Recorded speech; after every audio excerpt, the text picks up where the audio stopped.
walk the talk. I learned that from the internet. You don't just say things, but actually like do what you are saying. I like that. I'm keeping that in mind. Yeah. Walk the dog. No, walk the talk.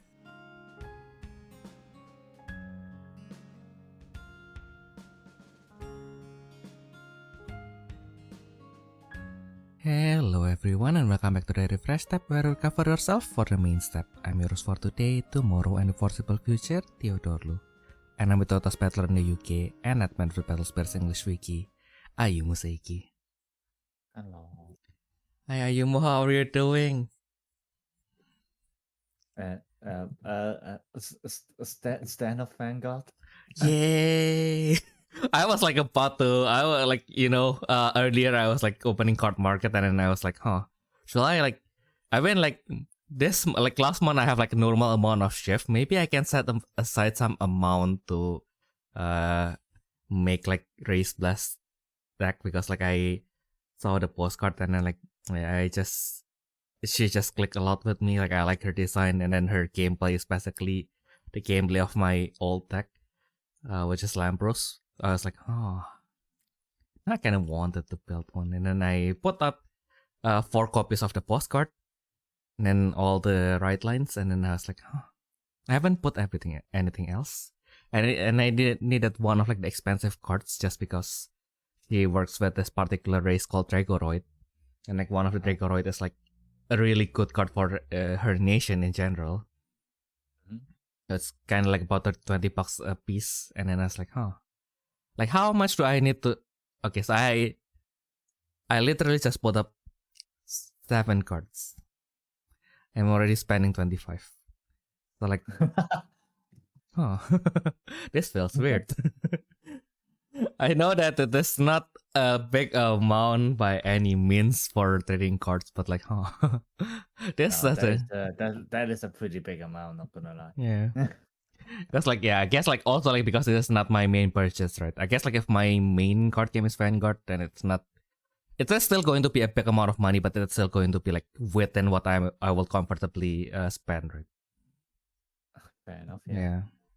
I mean, like I'm about to spend like $6 to buy like the core set just to get it so that I can get the Bear Girl Triple Thunder.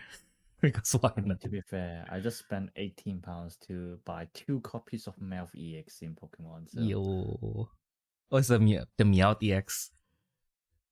Ooh, yeah, nice. correct. Yeah. It's actually like I just remembered like Pokemon, like Indonesian Pokemon, like lately it has been like really funny to kind of like observe. Because like, Indonesia is also kind of like, economically we are quite disadvantaged. Like of course like when people see Pokemon and then all the hype around it, and of course like not just like the gameplay itself but also like the market around it, right? Like it invites like the crowd of people that we as players like to maybe not be too friendly with. Yeah. Basically there's this. And then there's of course like there's this weird quote unquote like counterculture in which like okay, it's like we see all these people trying to sell like Pokemon for like way more expensive than it is. So like let's make kind of like an account that bashes like these people who try to say that Pokemon is expensive. Like basically because the Meowth EX when it first came out it cost like 200k, which is £10 per piece. So like, and then like. And then after that, it has been like 2 weeks or 1 month after the release, and then like now it's like 150 or 140. So like it is a £3 like 2 to 3 pounds drop. And he was like, right. see, like you see like this card when it first released in Japanese, it was like way cheaper. So like there's no way like this card is going to cost you like 200k. Like that's just that. Let's kick the scalpers out of this. Like if you want to play, it's not going to be that expensive. But like of course like this kind of like the way he brought it up is also like very like very aggressive. And yeah, so it's like why like is this how we want to address this? Also like like price always have like context, right? Like especially when you have like when you have like an active competitive scene around you, and you have to get the best deck like as soon as possible. Like it kind of makes sense for you to spend more if you can afford it. Yeah. Yeah. I mean, I think over here in the UK, £8 to £10 for a male is about right. Yeah. Yeah. Like, was asking me, would it go down? I said, probably not. Yeah, at least not in the near future. Right? Nah, yeah. Yeah. Things like it's always like it's not going to be there forever, but like will it be like that for a while? Yeah, probably. So like like it's always a question of like what is your priority right now? Do you want that because it has some value that is like okay, like 8 to 10 pounds it's a big amount of money just for like one single piece of trading card, especially since I have a neighbor who is like a normal person, and like even like 8 to 10 pounds for like a card, like for her it's kind of like why did you even spend this on something that you can't even eat? But I was like, huh. But like and then I mean, for me, it's because it can help me to get more money. Exactly. By winning. Yeah. I say that, but I still haven't done that yet in Pokemon. So yeah, we'll get there. Also, like and then I was like, I have to kind of like think of like, okay, so like, why does it make sense? Like, if I have to explain it to my mom, like, why does this trading card like cost a lot? Especially like because she brought up the conversation mostly for like the rarest cards, right? Like Charizard, like the first edition Charizard, Black Lotus, those kind of things. Like, why does this like the ChatGPT answer that I came up with? Well, I say ChatGPT in the context on I was just like talking out of my ass what sounds like going to make sense as opposed to what is factually correct, right? It's not like I type this in ChatGPT. It's more like, okay, I just focus on like what is like the probably like the low hanging fruits that like normal people can understand. And yeah, and basically like what I came up with is basically it's kind of like a fine art, right? So like it's not that like the like of course like fine arts kind of have a value because it is like like each of like the fine arts are like handmade, right? Like these cards are printed, so like that that already kind of like although like these cards are like individually like drawn, but like the product itself is kind of like printed and there's like multiple copies of them. But like then the part where it is same with fine art, there are like values that are attached to that product that is like disconnected from the product itself. So like what you are paying is basically not the value of the card itself, but the value of like all the things that surrounds the cards. Kind of like fair enough. Yeah. I mean, I think antique is probably a better example than being like a fine art. Ah, yeah, true. Yeah. Yeah. So like because not everything is well preserved, like only some are like well preserved. There are the months of this product outside of the product itself. Like there's a demand for the specific products and so on and so on. So that's why like to explain to normal people, that's why like the cards like have like especially like the older ones have like crazy value. But of course when there is a value that is detached from the product itself, there's always people who tries to get away with getting as much quote unquote value out of it as possible. So like that's always the challenge. Like but then again, the problem for us players mostly comes from when these people associate this kind of like disconnected values with the cards that are currently in the circulation, that which detached value came mostly from like the playability, which they don't care about, but they kind of wanted to attach this kind of like classic value that they don't have yet. So like but will inflate the price for something that is supposed to be out there getting played by some kids. Yeah. Oh my goodness. And it's also because like this week we have like lots of releases, right? Like aside from the Battle Spirits entry decks, of course, which matters the most for us, of course. But Duel Masters, coincidentally, in the same weekend, they also have like well, not the same weekend. I think they were supposed to be released like last weekend, but like in Indonesia, yeah, sometimes our customs are being a little bit too strict with asterisk. So yeah, they just arrived like somewhere around like last weekend as well. So like around the same time as our entry decks in Indonesia. Yeah, and so basically they do this kind of mega deck kind of thing. So basically it's a deck that is based on like the previous meta decks. Okay, yeah. But it is also random like Pokemon. What? So you know, like Pokemon has like a random starter deck in which like, okay, so there is a series of like 100 starter decks. Oh, right, yeah. So you can yeah. So you basically can buy this starter decks, but you don't know whether you get a Yamato Takeru or you get a Nyx, basically. Yeah. Yeah. So imagine. I mean, as long they're all useful, I guess that's good enough. Oh yeah, that's the problem when you make like 60 something variation. I think like they have like at least 20 variations. Not yeah, so not everything's going to be a winner, right? Like if you like we do it in Battle Spirits like next year. So like yeah, so this is like the decks that are like, because of course like Eternal we only have like two sets every year. So I guess they can kind of get away with doing it probably next year.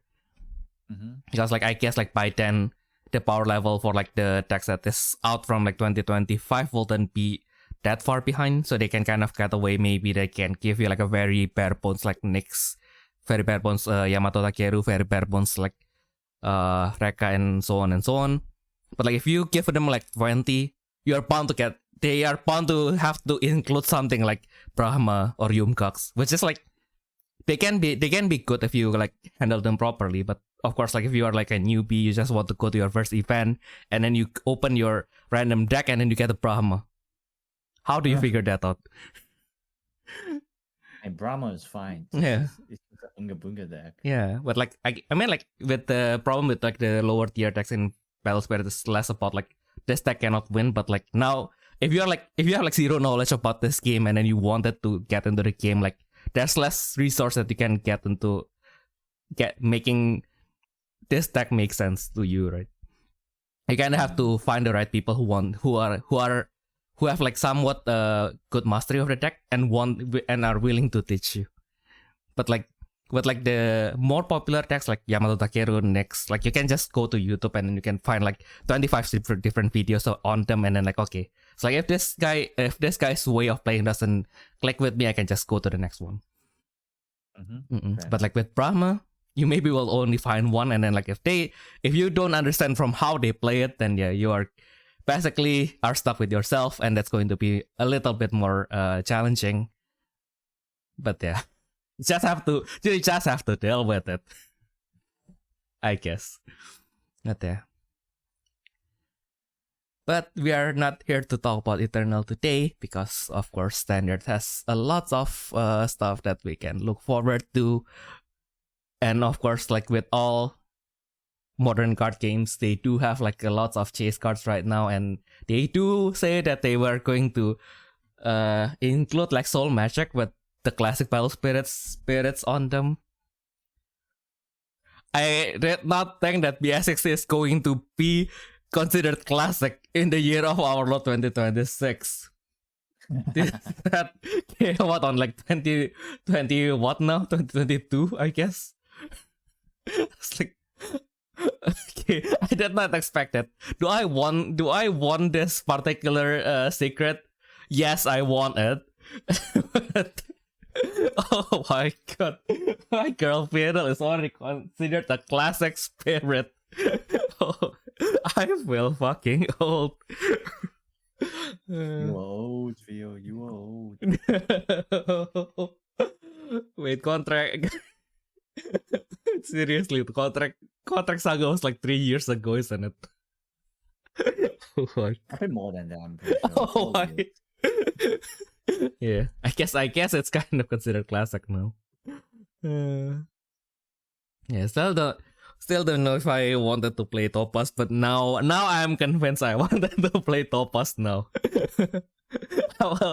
I will build the White Thunder Dragon and keep it in the cupboard because I wanted to play with my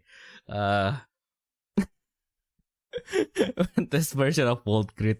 If I ever pull one, I have 2 boxes. I have my chances, but like it's going to be very low.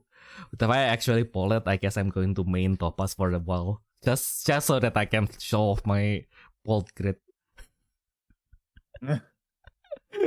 Is there any other reasons? Why do you keep on losing? I don't care. As long as I can play my World Grid before I lose.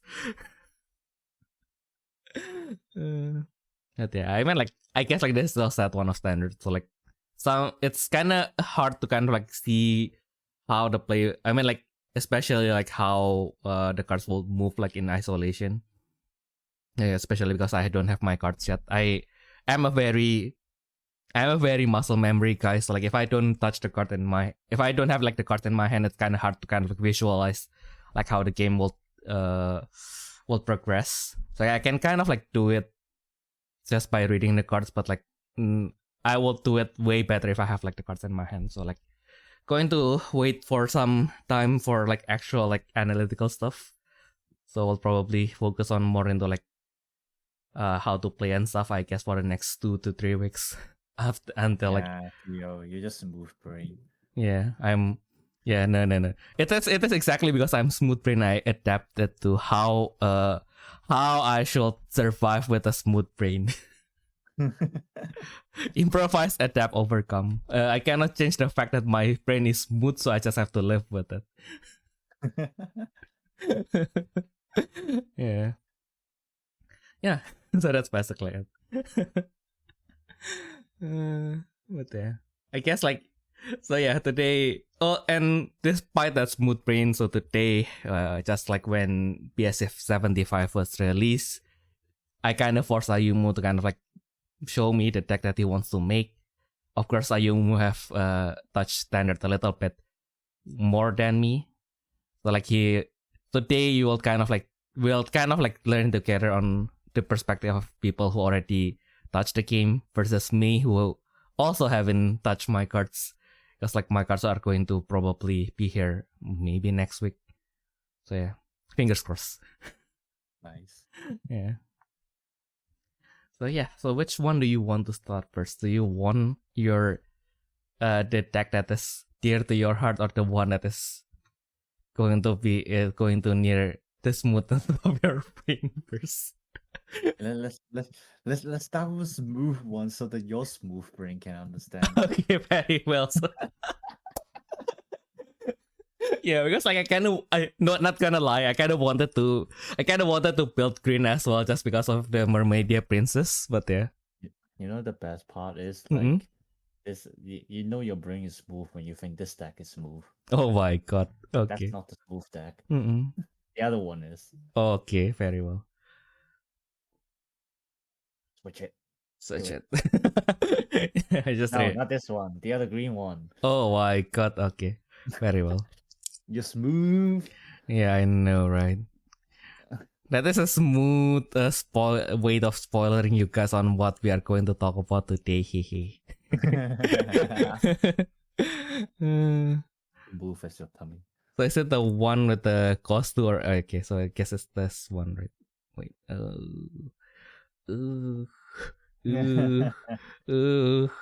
All of my secrets are all bare for you guys to see. Is it this one? Or is it the other one? Yay! Let's go. Fish, the actual fish.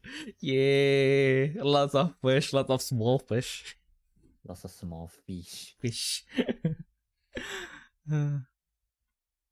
Oh yeah. Okay. Where do I want to start? The mola.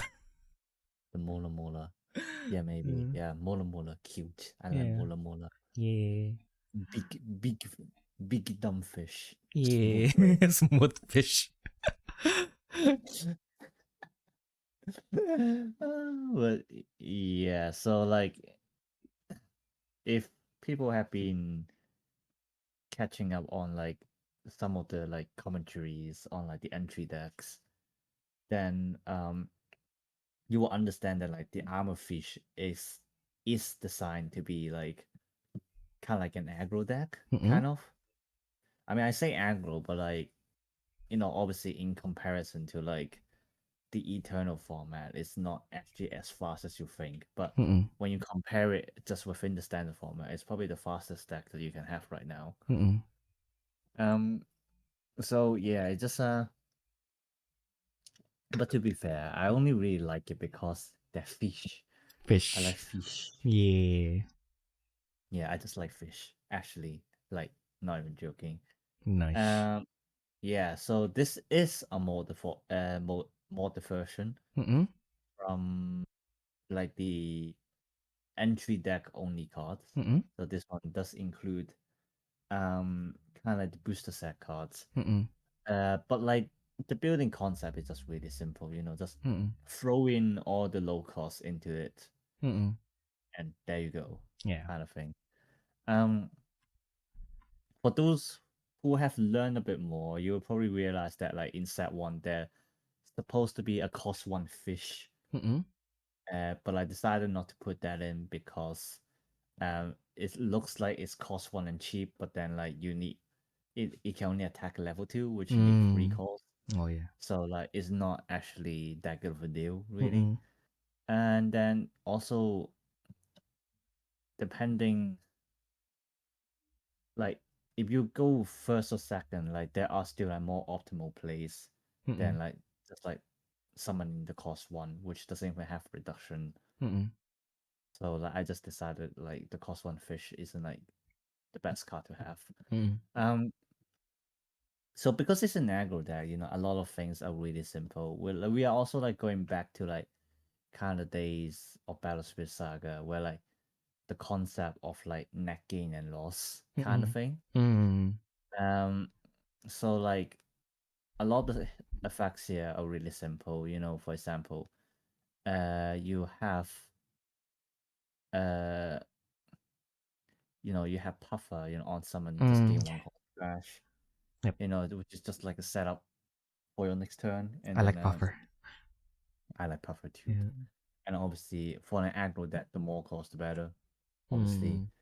Mm. You got cards where like it's just like on summon or on attack, exhaust one, which which comes into like the concept of like net gain and loss. Mm-mm.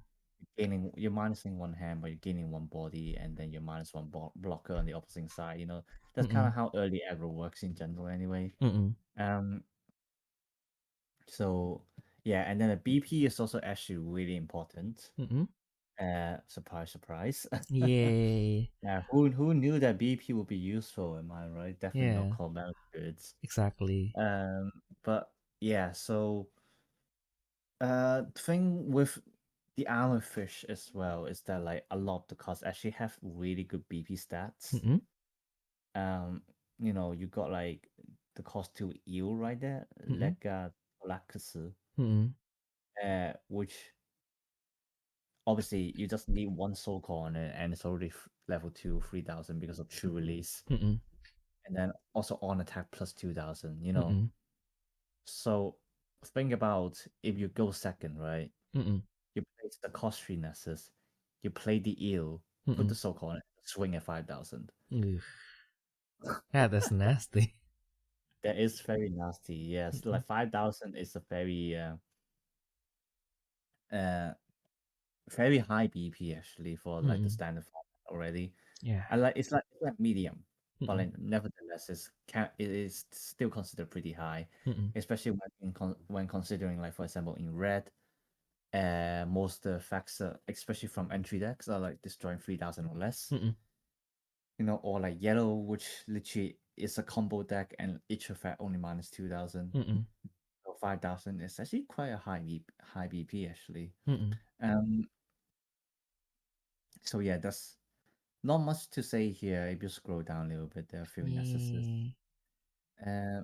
Yeah, so like interestingly, uh interestingly, currently green actually has the best draw Yeah. for, Ironically. yeah, ironically, Mm-mm. especially with hand mode, Mm-mm. which is basically hand reverse, but instead you return the cost to from your hand to bottom Mm-mm. of your deck, so you're not discarding anything. Mm-hmm. Which obviously has its merits, had its demerits as well. Mm-mm. I mean, for standard, the reason why they decide to return everything to bottom is because of the existence of EX symbols, so they just don't Yeah. want you to stack them too Mm-mm. quickly in the early game, Mm-mm. which is fine. But also for Armorfish, for some reason, they also have their own filter, Mm-mm. which is Oh, yeah. the cost free Nessus, Mm-mm. STO3010, Mm-mm. which in English we translate is at the utmost depth Emerald Abyss. Mm-mm. 3 -2, which is crazy. Mm-mm. So if you go second, this is Mm. actually one of the best cards you can have in your hand. Mm-mm. Like go with first or second. Obviously if you go second, place down the Nessus again. Play one of the cost 2 spirits. And that's like kind of like a decent board to start with, really. Mm-mm. And also with utmost depth, with Emerald Abyss, or your attacking Armorfish spirit also gets another 1,000. So using the event as an example, you're making a 6k attacker on your first turn. Mm-mm. So it's actually really decent Nessus. But like the most important thing is this level 2 effect, which is once per turn per copy as well, mind you. Mm-mm. And it also has true release. So what it does is that you can return a cost 4 less Armorfish family card from your hand to the deck bottom. If you Mm-mm. do, draw one. Mm-mm. It has true release. So even if you have 3 Nessuses, what you can do is like move the circle around. What about this is a Ptolemy PTSD, isn't it?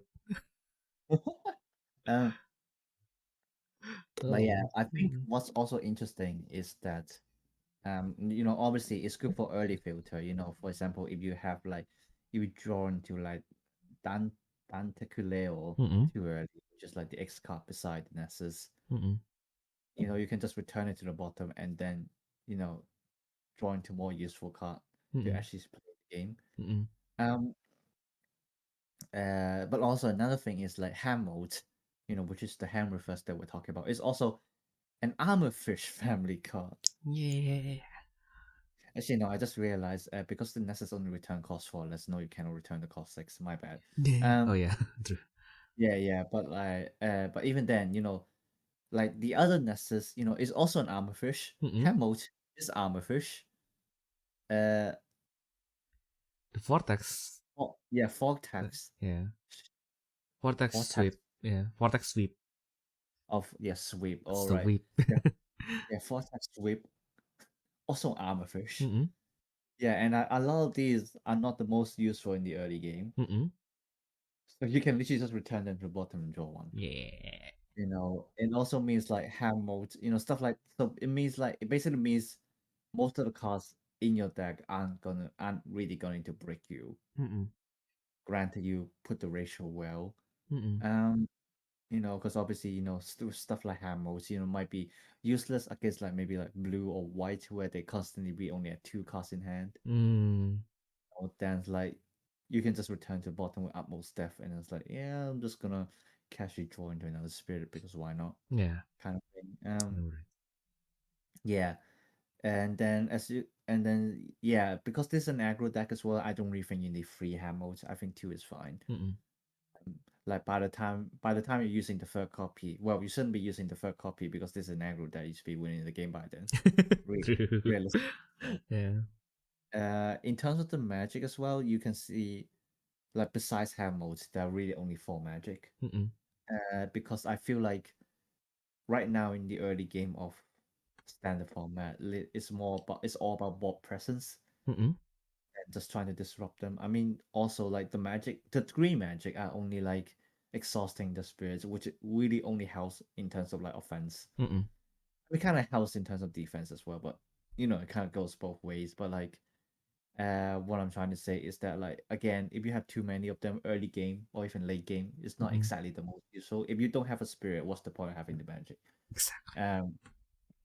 So I think like having like a total of 4 exhaustion magic is kind of okay. Mm-mm. Um, So yeah, so if we go back to the spirit Mm-mm. ratios, um, yeah, it's kind of very simple. A lot of them are just like maxed out with 3 copies. Uh, basically, my judgment is anything that's cost 3 or less, 3 copies, Mm-mm. because they're easy enough to summon, and it's not really like you have uh that many choices from set one anyway. Mm-mm. The only 2 copies of cost free is the frog, Mm-mm. Kulapora, just because it's only 3 - 1 and it doesn't really give you extra value. Mm-mm.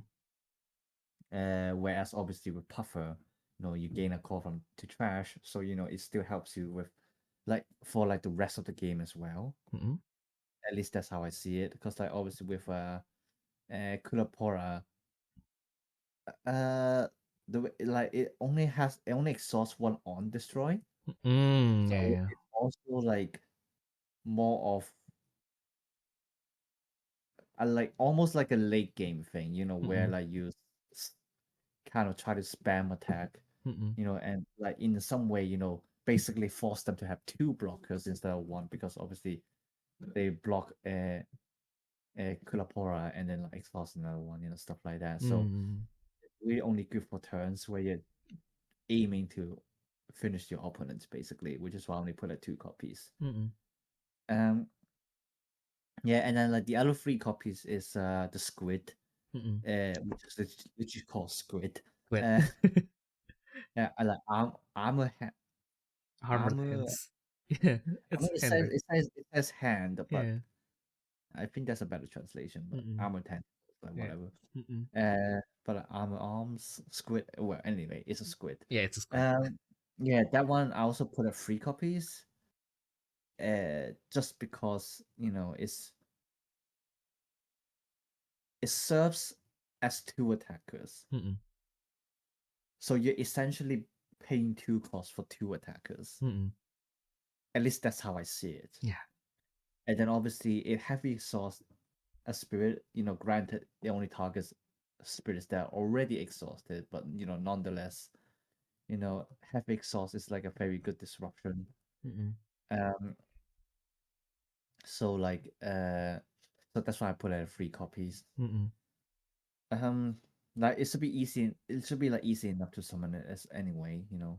Even if you don't have an necessary five cost means you can do it in like second turn, going second. Mm-mm. And then like the summon effect is just very good in like any stage of the game. Mm-mm. Early, mid, or late game, because heavy exhausting something means they're losing one attacker slash blocker Mm-mm. for a turn. Yeah. And for an aggressive deck, one turn means a lot of things. Mm-mm. So yeah. Exactly. So, yeah. Should we move to something a little bit more advanced? Or do you still have things to say about the smooth one? I already stretch out what I need to talk. Let's be honest. Okay. It's just unga bunga. Okay. So let's talk about the more advanced one now. Yeah. So Mm. obviously with Oh. uh, the main set coming in, Mm-mm. they are basically pushing at least 2 different play styles for Mm-mm. each color. Um. Yeah. So like the one just now was obviously a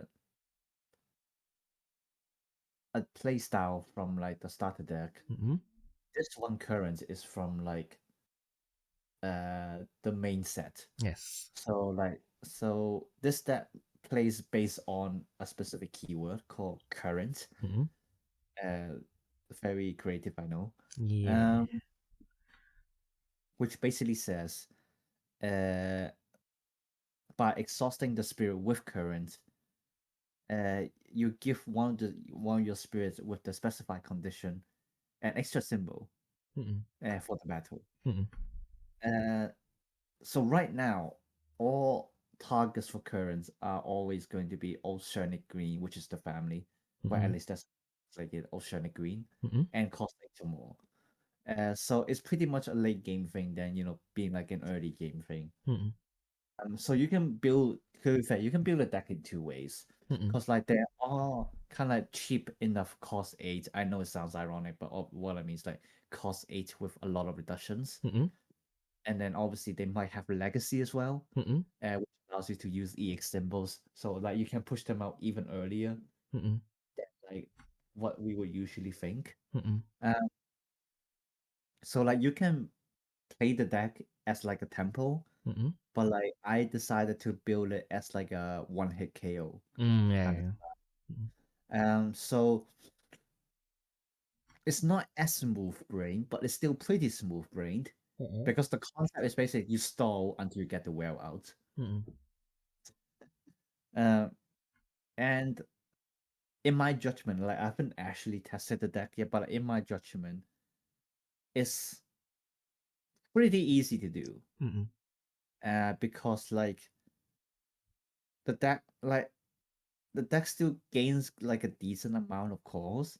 But even just looking at it right now, you have like 9 cards. I mean, as in obviously 9 copies. Well, not even 9, 11. 11 copies. Yeah, 11 copies that can gain calls, Mm-mm. on summon and stuff like that. So like it is actually pretty easy to build up. Like at the end, what you really do is to like build up all the current cards on the field and then like you summon the whale. Mm-mm. Um so the whale also has the flash effect, which you can refresh one of your spirits with current. So Mm-mm. let's say you do want to set up 5 symbols, right? Obviously the whale is one symbol. Mm-mm.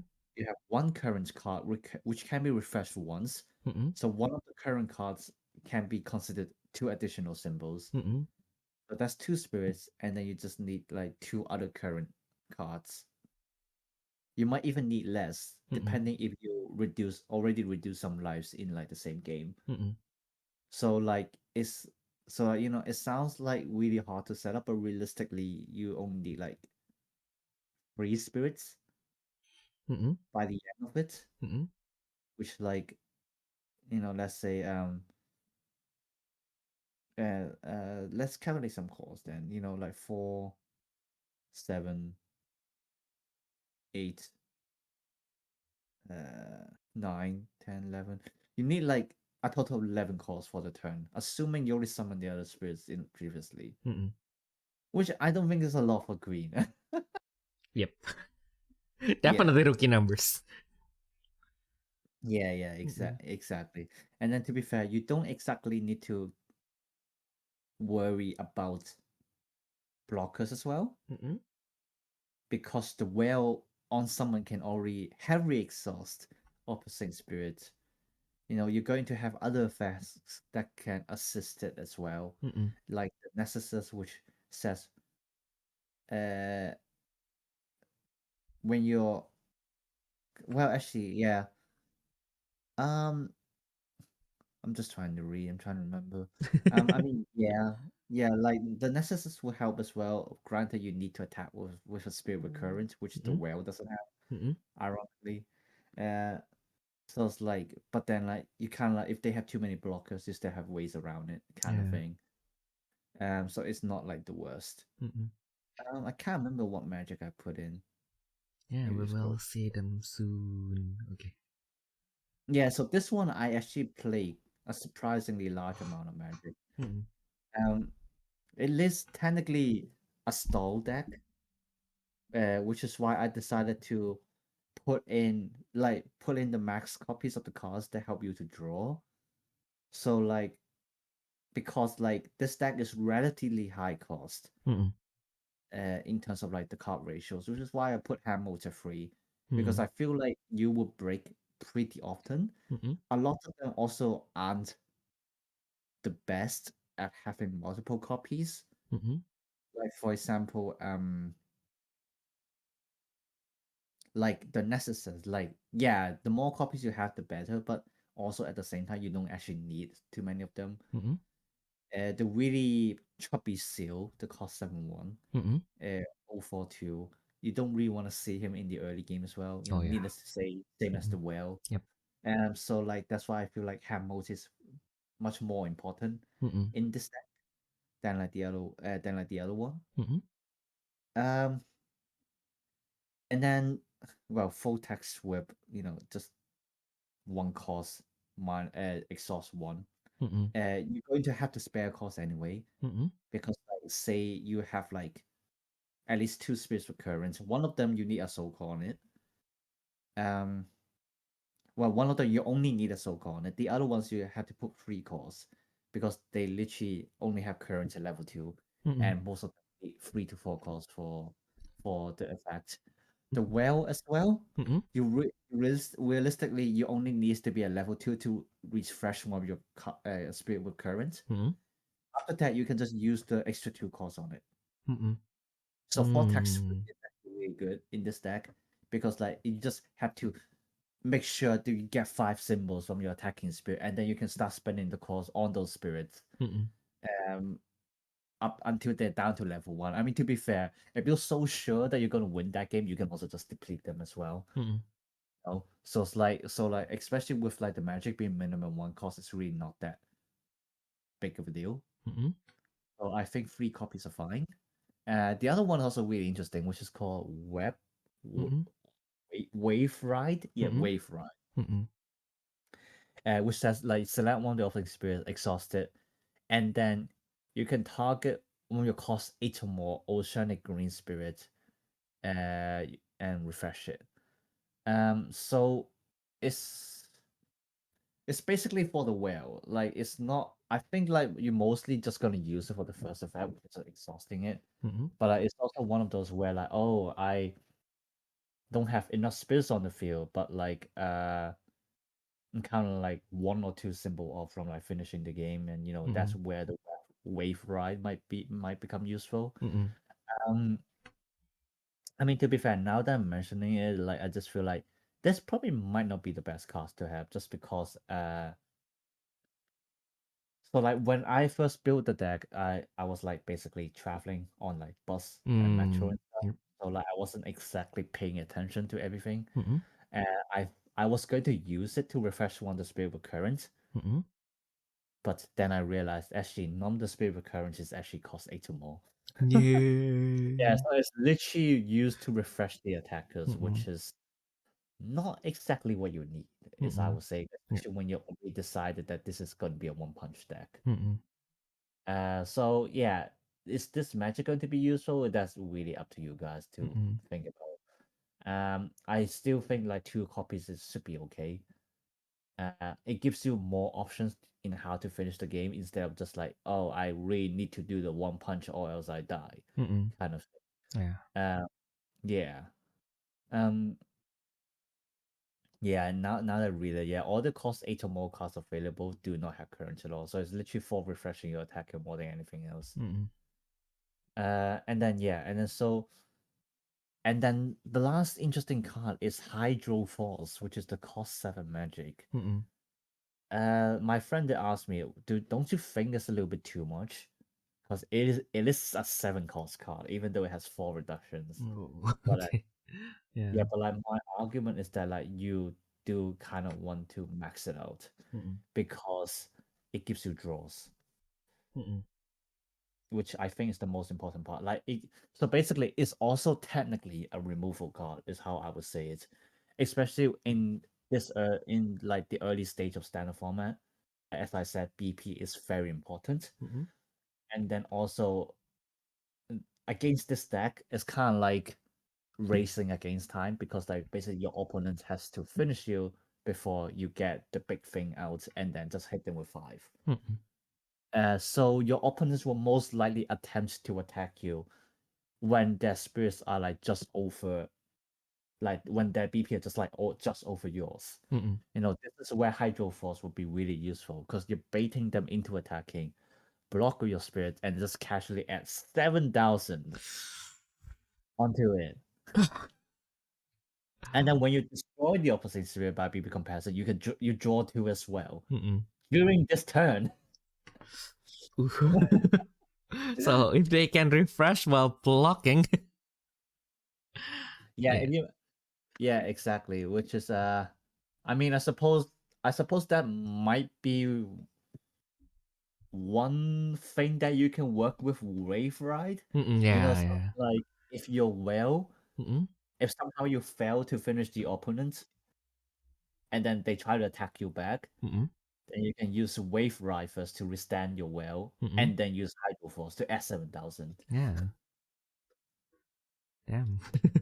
Yeah. So like that. So like I think. So this is kind of like the concept I have for this Mm-mm. deck, and I think it's pretty interesting. For like standard format in general, the additional of main step 2 actually makes things a lot more balanced. Mm-mm. Because like if you think about like early game Japanese battle spirits, which obviously kind of dominated by aggro, Mm-mm. or you have Saga, which is dominated by control. It's kind of like either end of the extreme, Yep. right? But like with standard form, and like the reason for that is because uh after attacking, you literally cannot do anything else. Mm-mm. So it forces people to go to the extreme. Mm-mm. Because like basically their concept is, okay, I'm just gonna attack them first, and they can't do anything because they know if they attack, then they will lose the blockers. They cannot do anything else. Mm-mm. So by attacking into them, you're basically it's basically like a cycle. Mm-mm. You attack into them, they can't attack, and then it just gives you more turns to keep attacking. Stuff like that. Mm-mm. Or like the other way around, just like extreme control. You don't attack, and they can't attack because if they attack, then you're gonna do something to their board, and then they can't set it back up. Mm-mm. Like they do one turn wrong, gives you the space, and then you can attack into them. Mm-mm. Obviously, standard format will still have these situations, but the existence of main step 2 means it allows more error in your game plan. Mm-mm.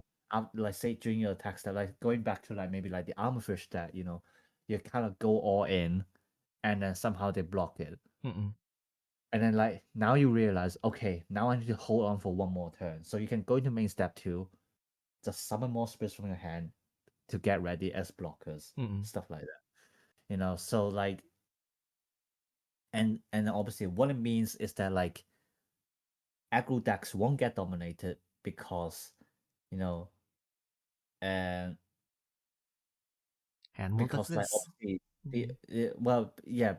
because the opponent knows that uh they don't have to be afraid to attack because Mm-mm. they know if somehow they fail, as long as they preserve the resources in their hand, Mm-mm. they can just build up more blockers. Mm-mm. On the other hand, people don't have to be afraid of control as well, Mm-mm. because even if they attempt and they fail it, they have an extra step to kind of get ready for like any kind of counter attack, that kind of thing. Mm-mm. And so I really think that main step 2 is a really good addition. Mm-mm. Like even talk about balance, like even if I'm not talking about balance, just the way it changes the game, makes things a lot more refreshing and fun. Mm-mm. Is how I would see it. Mm-mm. But yeah, the current deck is like I really like how this is like two extremes. You either got like the aggro deck, or Mm-mm. you kind of got like a stall deck until one punch. Exactly. But that's green for you. Yeah. Ooh. Oh my goodness. Trying to process everything with my smooth brain, even a smooth text, feels a little bit challenging. Yeah. Now that you mentioned like the main step too, I feel like I got a kind of like a foreshadowing. I don't know if like this going to be like a hopefully a short tangent, but like basically the last time I joined a Battle Spirit Saga tutorial in which I got the Fable yellow half deck, which is a little bit questionable when I tried to play with it because like lots of the stuff like kind of don't work with each other. So like I was like, huh. But like the only positive stuff is you get a foil version of the angel, the material, which she was released after like they stopped doing like the foil for all cards, right? So like okay, this is nice to have because I am collecting these. But yeah, but the bottom line is like for some reason the guy who I played with, like the guy who was supposed to teach me, like he tried to aggro me because it's a yellow deck, of course. Like he tried to aggro me, and then of course, because he spread his board really wide, I just used exhaust nexus and everything got got burned to the ground. And then he was like, and then he was unfazed because like after that he was just like, okay, then I go to my main too. I was like, what main What? too? I was like, who taught you this? And then like he was like, oh, the guy who taught me like say that there's a main too. I was like, did that guy was that guy getting a leak for standard in like 2024 maybe? I mean that. Hmm. I mean, the producer letter did mention that they actually start planning about standard format like for like at least 2 years. So Yeah. So probably maybe they were like planning to first try it in Saga and then like yep, it was too late. yeah, maybe yeah. Yeah. But it is what it is. I still get the material. I didn't get the Silkworm Nova though. I went to that event specifically because I wanted the Silkworm Nova. And then they were like, yeah, so sorry. So like we don't have the dragon. So here's like the tree of like the event pack that has the Hydra in it. I was like, I mean like there's a next promo pack that I have something that I actually want. But fine, I'm going to accept this. It's like okay. Yeah. But yeah, now I kind of regret not getting that guy's contacts. I probably could have just asked him if he wanted to try out. Now the battle spirits with real main phase too. Yeah.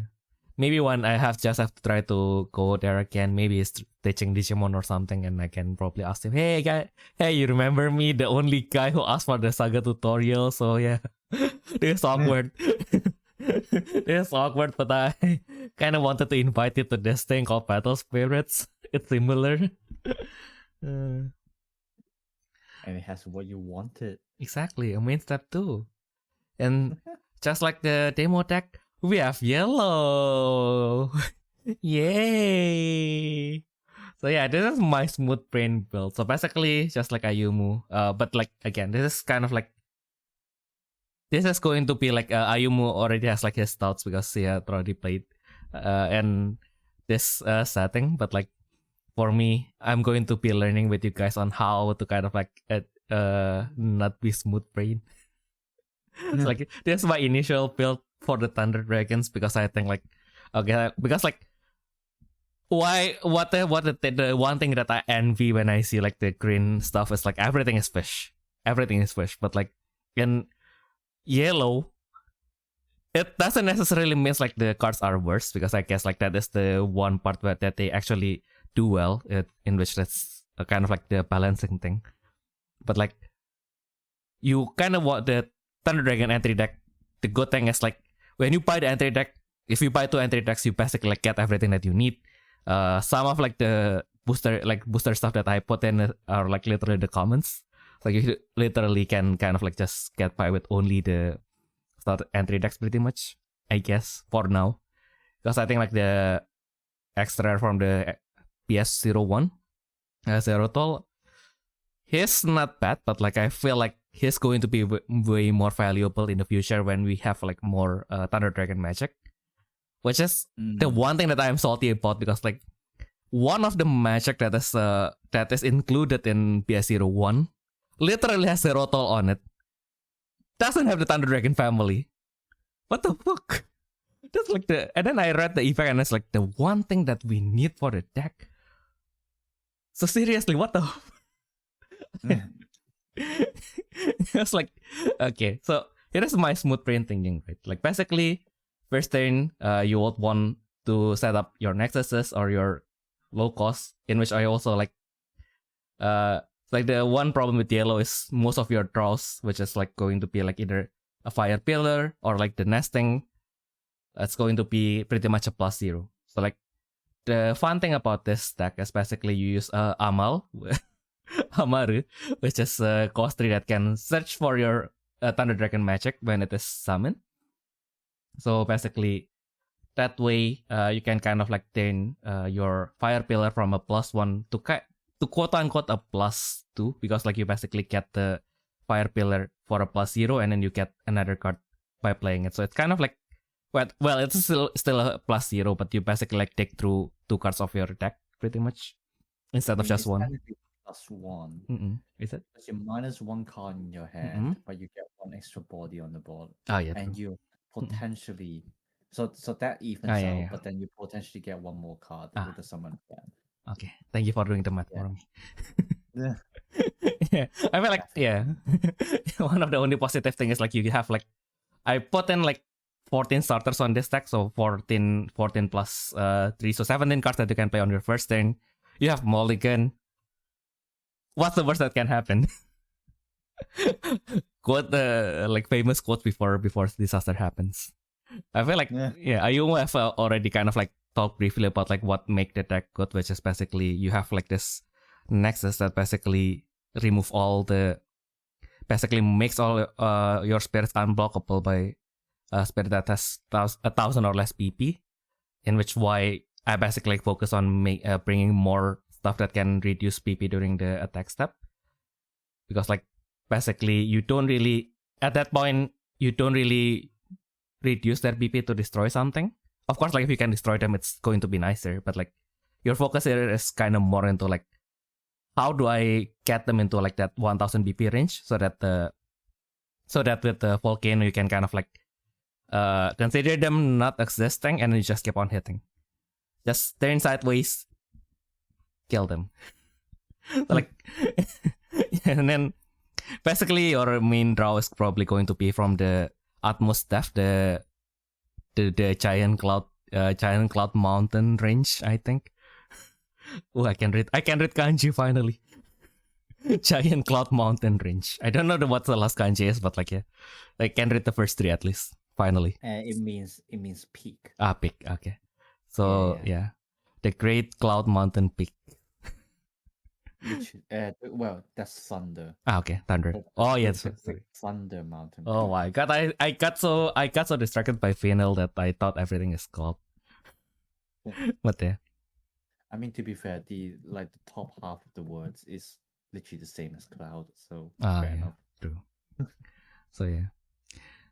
So now this is the one thing that I probably want to ask you. So like because this card has cannot stack, but there's once per turn. So like it's a soft once per turn, but it cannot stack. So basically, if I have 3, then I have to if I reduce one spell to 0 PP, I draw 1. And then if I do it another time, then I can draw another 1, right? Because I have to copy. Now that you mentioned it, I actually didn't.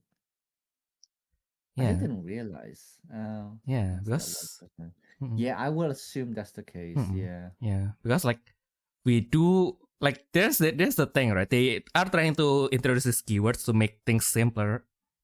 That's like at least like even though they don't write like anything, then you can just put it inside the rule book. Then everything's going to be unified. Like if they needed to update the definition, then you can just basically like refer to the newest rule book, right?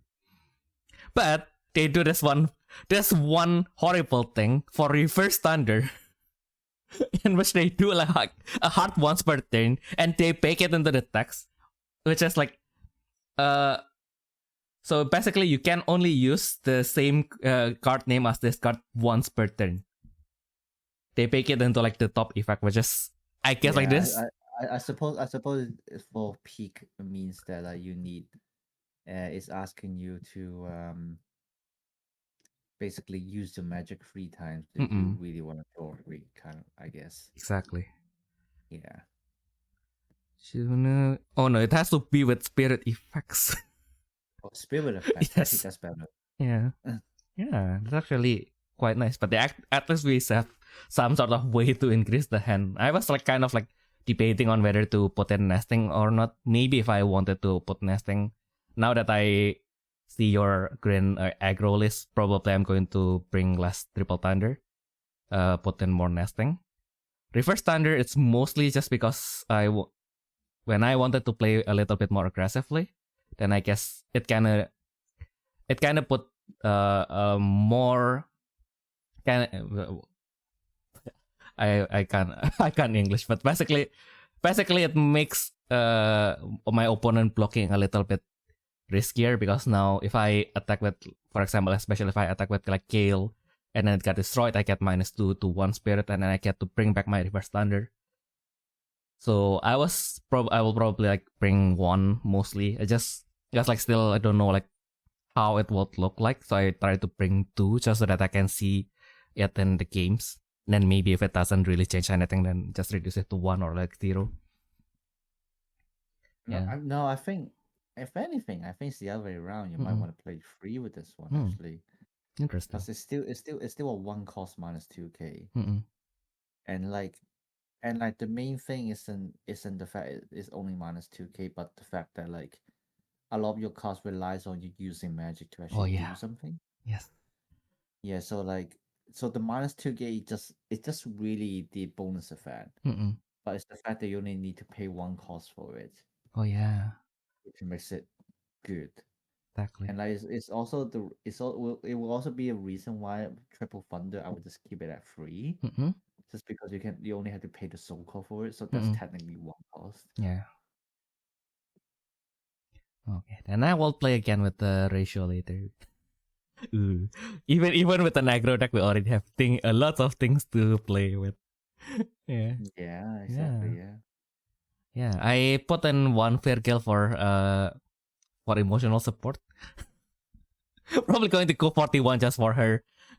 Because like I mean like she's good, don't get me wrong. I mean like especially compared to like the other like basically like they kind of make like the quote unquote like the female spirits kind of like hey, this is your mid game spirits. And I feel like she's like one of like the most easiest to use because like okay like it's kind of like generate values by the virtue that you summon her and then you get to -2 and then you attack you get another -2 and you can also get her to level 2 really cheaply because she is like she's like one of the one that has like the the true release as well. So I feel like she can be like a really good mid game, but then again at 6 cost reduction with no legacy, I feel like then I will probably skew towards like okay, so I'll just focus on like the bigger spirits might as well. But yeah, that might change. That's like especially because like at the lower cost, like at like 5 cost, you have the Pelborg, which gives you like 1 card every time it attacks, and then you also have Zemarok, which is a little bit conditional, but like if you play you basically can like just what Ayumu said, you can basically play Reverse Thunder or like Triple Thunder, and then you basically like trade it for another card. You basically filter your deck with a magic that is like trying to remove your opponent. So like basically, even though you will not draw with the with the mountain peaks, you can pretty much attack, choose 1 -2000, and then use the Shinkaiho effect to when you play you can play like Reverse Thunder -2, so you can remove something that is 4000 or lower, and you get to draw 1 card as well, which is not a bad deal. Probably going to consider like if I wanted to bring like more of it. And I'm still not sure how to. Now that I think about it, like when I finished like building this, I realized like, turns out there's not that much card that has the EX symbol inside my deck, but I don't know how much it's going to actually be detrimental. So we'll see. Because like I was like really debating on Devas and also the vanilla. Because like, I mean like. Because like there are some people who argue that okay, like vanilla sometimes they don't have effects, but like by the virtue of having like a higher PP, sometimes they can actually like outperform like the normal spirits, and also they have EX symbols mostly. But of course, like so far, Thunder Dragon only has 1 single vanilla that is the cost 4. So I feel like it is kind of like a 50-50 between Devas and this guy, but like I guess because of course we have also because it also has more synergy with the mountain peaks. I guess for now I'm going to pick on Devas. And then there's this guy, Granto, which I thought like it doesn't have an EX symbol, but it has 1. I guess it kind of helps to play a little bit more aggressively because of course like the PP is way lower than both Devas and the vanilla, but still. At only 2 costs for level 2, you basically get to give attack at quote unquote like 7k, depending on like how much support your opponent has. They have even like smaller spirits and even better, then they basically have no spirits. They have to kind of like waste their Flame Hurricane and stuff. And if you have like a reverse thunder, okay, now I can see why reverse thunder needs to be a little bit at a higher number. Then basically you -2, and then you get a 5k blocker, which is not too, to be fair, can probably only do jump blocks, but still can be something, because like at least you will not end your turn without any defense at the very least. Yeah, Yeah. like, well, to be fair, while you were talking, I actually already built my own Thunder Dragon. Oh my god. He did that in 10 minutes in which I was yapping. What the fuck? I was only talking for like 5 minutes, by the way. I thought that was like 10 minutes at least, but then it's not. It's only like 5 minutes. Yeah, and what I realized is that Thunder Dragon actually already have enough cards Mm-mm. to play around with, which means it actually forces quite a few copies Mm-mm. that like you would think you need 3, but then you can actually go down to 2. Yeah. So like I literally 5 minutes ago I mentioned that triple Thunder might be good at 3, Mm-mm. but then it's like actually no, 2 is enough. Yeah. Mainly because like at the end it's still 6 -3 and you only have 1 soul core. Yep. So like the argument is that you might break Mm-mm. often, Mm-mm. and then like also like 2 is the late game. Triple Thunder might not be the most useful because like you don't have any other things to combo with. -2k barely does anything. Mm-mm. But like while staring your list, well, like one thing I forgot there's still another magic card. Oh yeah, the nesting, isn't it? No, Fire Pillar. Oh, yep. Yeah, I have them here. Do you have it on? Yeah. I missed it. We were talking about it, and we were talking about the advantage being brought by this pink cartoon cow dragon hybrid. Oh my god.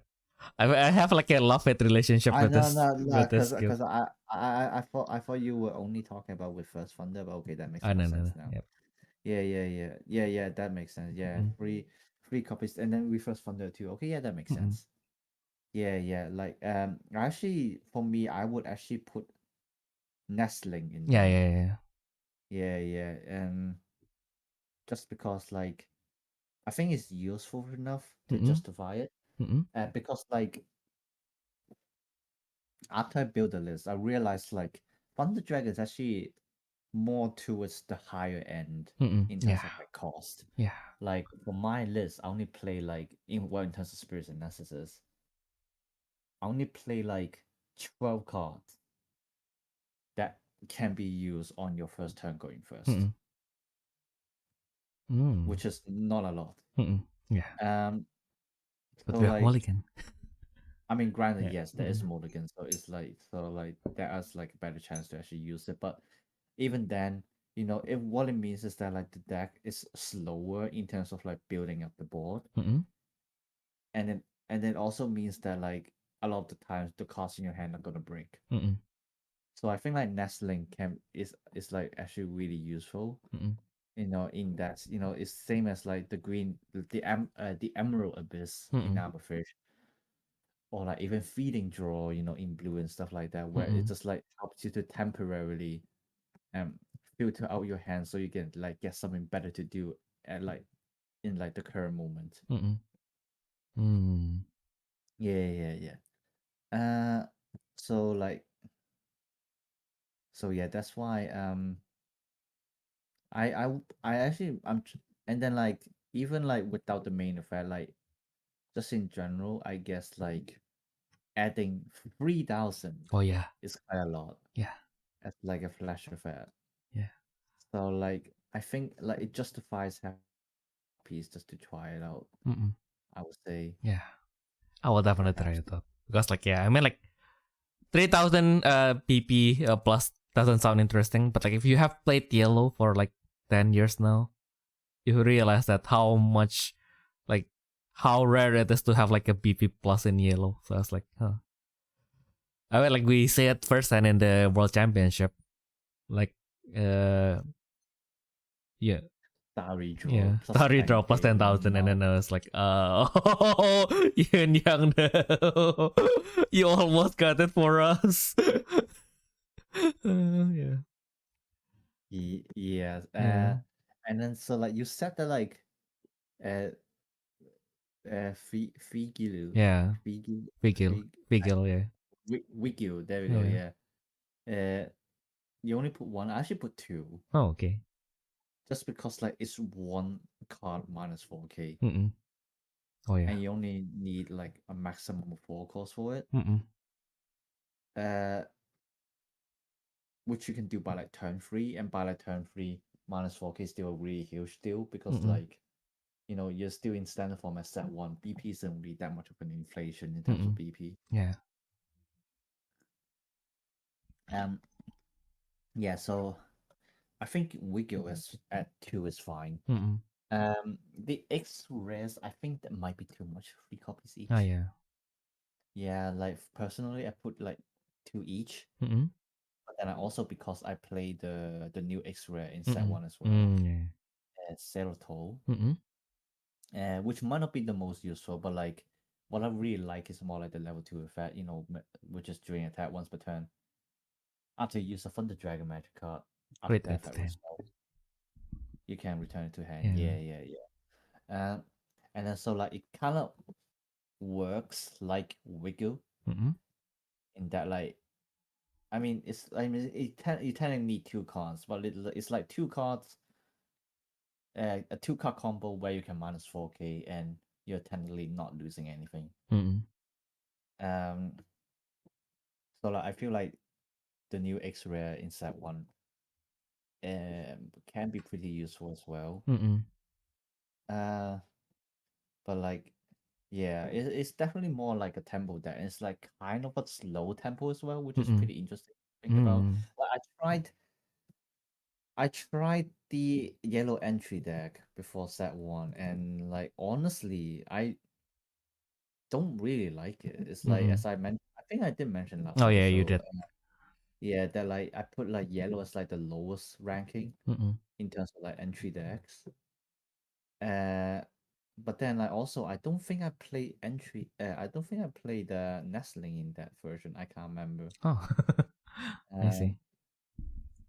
So like we will see. Yeah. Interestingly, FCG just released like a new video today, and then like the 2 players, Jibumi and Shinya, Mm-mm. both rank yellow as like actually kind of like the second worst Mm-mm. deck. Mm-mm. Same level as white, Mm-mm. and just before purple. They actually put purple at the end. I'm Mm-mm. offended. Like, But I guess also like because that argument is less about like whether the deck is good or not. But it's mostly if you buy it like out of the box, like how hard will it be to kind of like get it up and running, right? Because like if you never play Battle Spirits and then you touch the purple and it's like, like what do I do with this? How do I actually like kill my opponent by only like sending 1 core? Like there are lots of sensitivities that you need to have like some experience with before you can kind of like make it purple is work. definitely a lot harder to use, which is why I'm good. I'm just kidding. Yeah, like when I first saw the purple cards, I was like, this is a control deck. Yeah, exactly. Yeah, I feel like because like I also have like I've talked with some of my friends who went to like the standard entry tournament, right? And I heard in Indonesia they cap out the event, so I was like, oh, that is a nice thing to hear. That is a win that we need to celebrate. But yeah, anyway, like according to my friends, like generally the consensus is like yellow is kind of like for them. That's my friend's opinion, but like he thinks that like yellow is probably as an entry deck, it's going to be like the best. Mostly just like what I said, it's you get almost everything that you needed to build like a Thunder Dragon. Less about like whether it's actually like good or not. Again, this depends on what playstyle like suits you and whether it suits the goal that you have in mind when you want to play the game. But like yeah, as an entry deck, it's kind of like quote unquote the best. But in the end, the tournament was won by a purple SD. So like, yeah. I think it was you who told me. I think it was someone else. I forgot. Yeah, I also forgot. But like, yeah, probably either me or Hendra. Because like Henry is also quite active in Reiwa as well. So like maybe he's just like, yeah, so purple one. Yeah, might be him. Yeah. Because he had like an my friend who won the tournament, he said like he has they have like a long argument about like, yeah, why is like yellow is like the best and why purple is the worst as an entry again as an entry deck. But yeah, but now that we have this conversation, I kind of like, okay, so like I kind of see like Zero Tall also in a way better light, and also maybe because I kind of still got stuck in the mindset of like either BS and BSS. I probably like, if I were to talk about this in like BSS terms, I probably like see this more in like a Fable with a Fabled Beast mindset. But probably like like as you said, it's Fable Beast has a really good draw. It's just that you have to join with that one card. Exactly.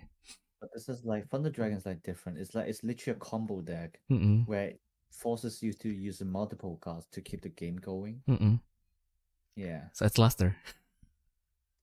Yeah. Yeah. Set one luster. Yeah. Yeah. Yeah. Exactly. I was kind of like got into that mindset because we do have like the other yellow concept, which is Topaz, within which I am interested in as well. Mostly for totally not for impure reasons. Also because I am also like considering of like bringing one of like the Topaz guy. That is the cost 7, which is the only guy that gives you a free heal at the moment. Yeah, I was like, maybe I should like bring 2, just to extend the game a little bit. But then again, I was like, when I was building this particular build, I was like still in the mindset, and okay, I kind of wanted to play a little bit more aggressively. It's like if I have to reach the stage in which that guy became useful, then I think like that's not the goal that I should be like working towards. Gotta have to play the game before that guy become useful. Unlike Topaz, which probably can be a little bit more. It can take more time because it's more into like a combo deck. Well, not in the same way as like the current deck, but the sorcery. Is it sorcery? Like, do you guys translate as sorcery? The majutsu, the keyword. No, actually, it's a made up word. Let me try to remember. It's which card has it?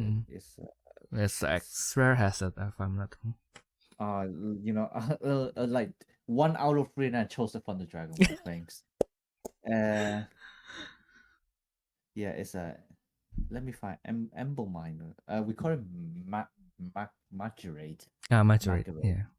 Because it's like magic, but also narrate. Yeah.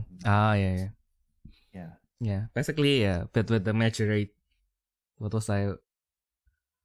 Why? Yeah, because it's a pun. Because it's obviously pronounced as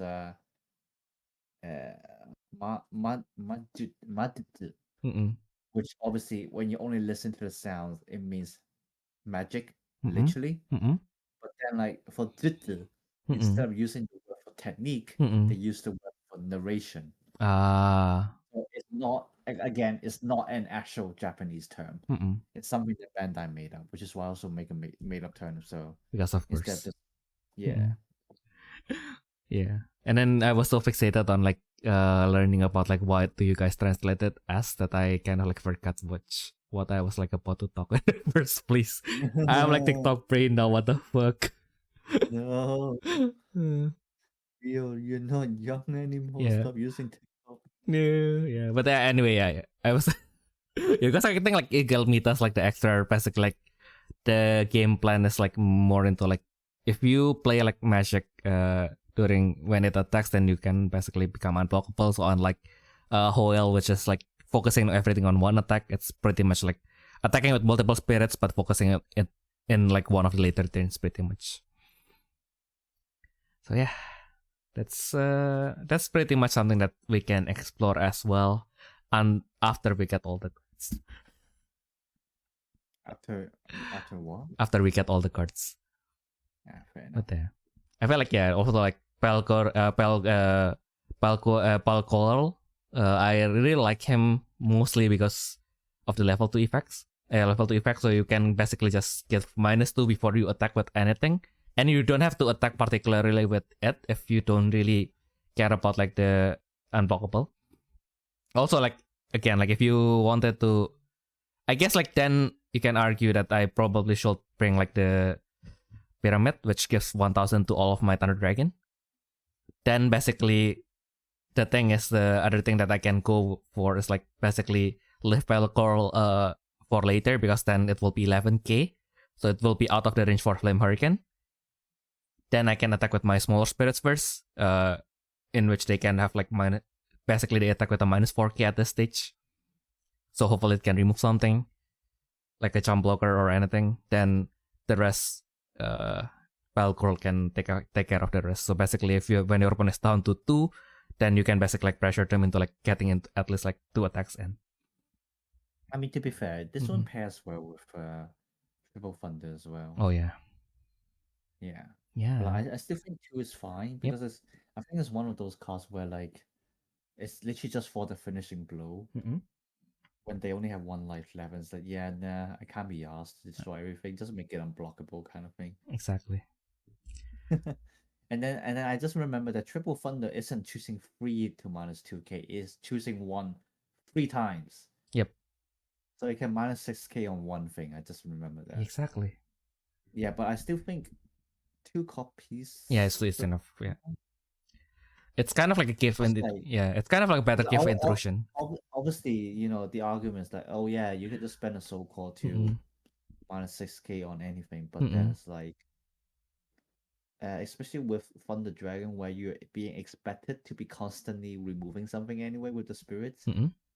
I feel like Triple Thunder is more saved for like the big bosses, like at the end. Yeah. And so I think 2 is probably fine. Obviously, you can still play 3v1, but then like it's limited space. Yeah. Like because like surprisingly, Thunder Dragon has quite a lot of cards actually. Oh yeah. And also because I wanted to use this particular version, which literally, if you buy them sealed, cost like this one single card costs the same as the entry decks. Somehow. Because like I think like the entry decks cost like 1000 yen, right? Like MSRP. Like of course like we buy them out of Japan, so like it's going to be a little bit more expensive. But like the bottom line, the MSRP for the entry deck is 1000 yen. And this particular version of Triple Thunder comes from an entry from the core set, and you get like, I think like you can only get like 1 copy. Wait, let me check. I think I just sent the thing to the boss because like they don't have them up in cardboard collectible yet. So I was asking him like, do you guys have this? Oh yeah, no, and then like I think like you get only like 1 copy. So basically like this is going to cost literally the same with the entry decks. The waifu tax. Yeah, the waifu tax for real. Yeah, so okay, you guys have them in the wiki. There's the image, but it's not loading. So let's go to images, and it still doesn't have them. Why is it? What, Triple Thunder? Yeah, Triple Thunder. No, I mean like the product information for the card, and it's only one. It's only 1 copy per core set. Yeah. Yep. So like basically, I have to spend twice the amount to spend on an entry deck to get 2 copy of this Triple Thunder. Or I guess like you can argue that I can use one of the Weirkill one and then one of the Trickster one. So then I only have to buy 1 for the waifu text. But then I have to buy another one for the album. I'll think about it later. Yeah. Yeah. It reminds me, as they haven't got my Trickster Triple Thunder yet. Oh yeah. Damn, I should have, because I got 3. Should have sent me 1. No, I forgot. Yeah. I think like cardboard collectibles still have them. Wink. Well, Not sponsored, by the way. Just to be clear. yeah. For legal reasons, we are not sponsored. Yeah. Yeah. So yeah, and then like yeah, Loch Ness is also quite nice. I really like the grandpa, just because he can remove anything that is 8k or lower. I mean like, to be fair, like anything that is because like we have all this magic, anything that is like above 8k we can kind of manage. Just just minus 4k when summon, attack minus 4k, and then use reverse thunder, and then minus 2k again. So like a total of minus 10k. So that's a pretty nice line to have. I guess like you can, if your opponent like already finished using the whale, then you can, I think like whale you can pretty much kill it, right? I mean, it depends on what level they keep it on. It was the level 1, yeah. Oh It's yeah. pretty No, easy. it can't. You can't. Whale's at 11k. So you need another card that you need a triple thunder or another card. You can't use reverse thunder and kill it. Oh yeah, nah. Nah. The whale is too strong. Yeah, I suppose there's an argument that you play Mhm. 3 triple thunder, Yeah. so you can stack 2 of them. But you have to pay 4 costs.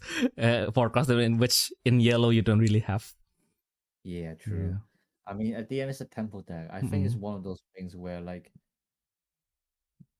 by the point you reach that moment, you should be winning the game instead Exactly. of reaching that moment. Exactly. That's how I would say it. Yeah. Yeah. I feel like, I mean, like, now that we talk about this, I was kind of like debating on whether I wanted to remove like some of like the lower ends and then just focus on like by focusing the higher ends, maybe just put in buffer.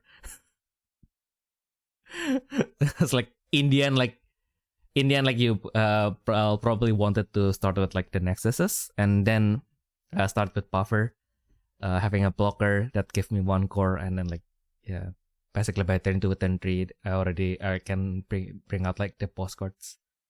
I don't think it's worth it because it's less of bringing out the boss cards and more of like you want more option to do the minus BP.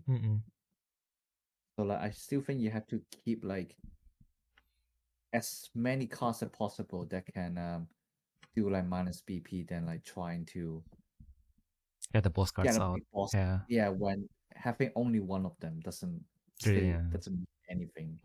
True. Yeah. Oh well, this how learning process works. You try to think, and then you shut down your own idea. That's nah, but True. yeah, true. But You're not yeah, wrong. yeah. I mean, like in the end, you can ask other people, but in the end, you have to be the one that has the agency to shut down your own idea. Otherwise, it's not learning. You have to like, okay, so like I have my own opinion. I heard other people's opinion. Like in the end, like do I shut out this idea or do I go with it? But yeah, I'll probably just test it just to see if it works. If it's not, I mean, like again, sometimes with testing we never know. Like theoretically, it probably not going to be a good idea. But like buffer hand mold, it is not going to be like always useful. But like it is a card that is most intuitive to be like put into other decks, which is why I like buffer so much. And it's cute. I rest my case. So like, let's go back to purple and basically make my brain suffer again. let's just skip the smooth brain version. Let's go to the, I don't know if this is actually like more advanced or like less or more smooth brain actually. This is, I would say, it's the smooth brain one. Okay, very well. Like when I build this deck, my concept is that like you literally just try to spam, and that's literally it. Yay! Like the game plan is early game. If you can attack into them, you attack into them, and then you lose a spirit. That's fine. Just bring them back out with shamanism. Yay! That's kind of the concept I'm going for, and I feel like this is kind of what they wanted to do as well. Especially with the Nessus, I think it's like the high standing tomb or whatever it's called, which like yeah, that one, yeah, which has the level 2 effect. Actually, no, it's the other one. Oh, they're not putting in this deck. Oh, yeah, I remember now because it's not the right family. Oh well. Okay. Oh well. Ignore what I said then. Yeah. But I mean, it still encourages you to attack because it says when you reduce life with shamanism, you have to draw 1. Yeah. So which is like pretty good. Especially like ironically, purple is one of those colors which actually is lacking a lot of draws. Yeah, I know, right? But like I think that's also why shamanism can be really good Mm-mm. because like you are gaining one without actually drawing, Mm-mm. using resources that supposedly you've discarded already. Mm-mm.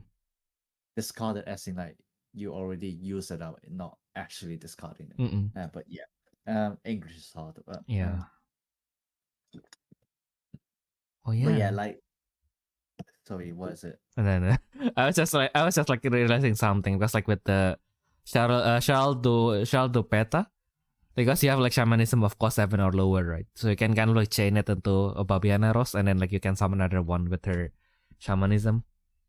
Yeah, I mean if you have the course, yeah, Yeah. you can do that. Yeah. Oh yeah. Definitely. Oh yeah. You can. Oh yeah. If you have the course, then you can just chain it from like, Shardo Peta, Babiana Rose, Babi- Papirioni, and then like to your cost 3 basically. Yeah, because Ooh. for those people who aren't aware, Yeah, you have to still pay. listen. No. Yep. Yeah, I just realized that. I mean, like I know that from like previously, but I was like, I kind of wanted to close my eyes. I wanted to chain my stuff. I was so eternal coded that I was like, can I check this out? No, you can't. Yeah, it's just like one of those things where it's like, yeah, it's really ideal if you can change someone with shamanism, but like Mm-mm. realistically, they not really expecting you to do that, Mm-mm. and like you shouldn't really be expecting yourself to be able to do that. To be Mm-mm. fair, Yeah. yeah, um, like if you can do it, good, Mm-mm. but don't try to aim for it because it's not exactly the most realistic thing to do. Exactly. Uh, that But guy's like, fabulous yeah, though. cool, The cost 9. true. Yeah, he has dancing fabulously. He is a fabulous fox. Mm-mm. Some Mm. Yeah. So yeah, now I don't have any more tension. So like you can continue in peace. yeah. I mean, yeah, this is like a relatively simple deck. I mean, again, I do need some testing, Mm-mm. but like it's basically, spam attack. Oh, I don't have enough spirits. Well, summon summoners and Mm-mm. pull more out, do Mm-mm. it again, kind of thing. And it's also because of shamanism, which makes like self-destruction cards pretty good as well, like the Mm. Scout Blast, Mm-mm. which can destroy one of your. Well, we translate it dark puss in English. Mm-mm. Just to make it more fancy, we could have just make it a dark purple or something like that, but Mm-mm. that does not sound cool, does it? Yeah, true. Yeah, and then it can remove 2 cores. Mm-mm. And it's not like the entry deck where you have the limitation of not able to remove the soul core. You can actually do so with this one. Mm-mm. So it's actually a really good magic card. True. Damn. Yeah. Oh yeah, and you chose the one where it got removed from as well. So it's an even better deadly balance in a way. Yeah. Yeah, Exactly. that is really nice. You can basically like again like if you are playing against a whaler, you don't really need to. Sometimes you don't really need to kill the whaler itself, but because the other current spirits are going to be exhausted, you can kind of like gate the damage. So basically, just bring it to level 1. So okay, now he is 1 point off. He can survive. You just have to kill him next turn. Yeah, Yeah. that looks pretty neat. Yeah, and you got the searcher. Yeah. Sorry, what No. You got the cost for searcher as well. Oh, and cost yeah. searcher? Yeah. Oh yeah, true. Yeah, it can't. Yeah, I suppose you can call it a search card. Yeah. Oh yeah, I just realized he throws the card into the trash. Oh yeah. Yeah, it puts the card into the trash, but Mm-mm. I mean, kind of helps with shamanism. Mm-mm. I mean, to be fair, it's like, I mean, kind of solves the problem a little bit as well, because like the same problem happens with Theo, Mm-mm. the Dionysus in Mm-mm. like the Eternal format Yep. as well. You know, where sometimes you're just not discarding the right cards. Like, oh, where is it? You know, that kind of thing. Yeah. Even like self mill can be Mm-mm. pretty helpful, Yeah. especially when you're manipulating the trash. Mm-mm. So that's kind of like But yeah, like increasing your hand, but yeah, now I mean like by the exchange of you not being able to use it like right away, you are a little bit more free with what you search, quote unquote.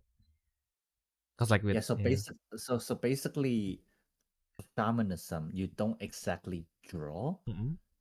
but you don't have to either. Mm-mm. Because like I would say the concept is like, so like the way you have to think about it, right, is that you know, for a game like Battle Spirits, like your main objectives, yeah, you are trying to draw, but what are you drawing for? Mm-mm. You know, you're drawing for bigger field presence, you're drawing for more spirits, and Mm-mm. you're drawing for like, you know, more necessary Mm-mm. stuff like that. Yep. I mean, arguably also magic, but Yep. yeah, we don't really get it there. Yeah. You know, the point is the most important ones are still spirits because they help you to actually win the game. Mm-mm. Uh, shamanism is basically just helping you to skip the process. It's like, Mm-mm. well, I mean, if your aim at the end is just to get one more spirit out, then why not just summon the previous ones from the trash? True. So like, yeah, like obviously on the surface, oh my god, this deck has no draw at all. But you know, on the other hand, it's because this deck also relies completely on field presence than your Mm-mm. hand. Yeah. So I think the interesting way to think about it, like this is more like a blue deck than Mm-mm. being an actual purple deck. Mm-mm. You know, like you have a lower hand size, but you have like a bigger field presence. It's Mm-mm. kind of like the way I would see it. True. Yeah. Yeah, which is Mm-mm. really interesting. And those things where like it really goes back to the most basic concept of just having a bigger board than your opponent. Mm-mm.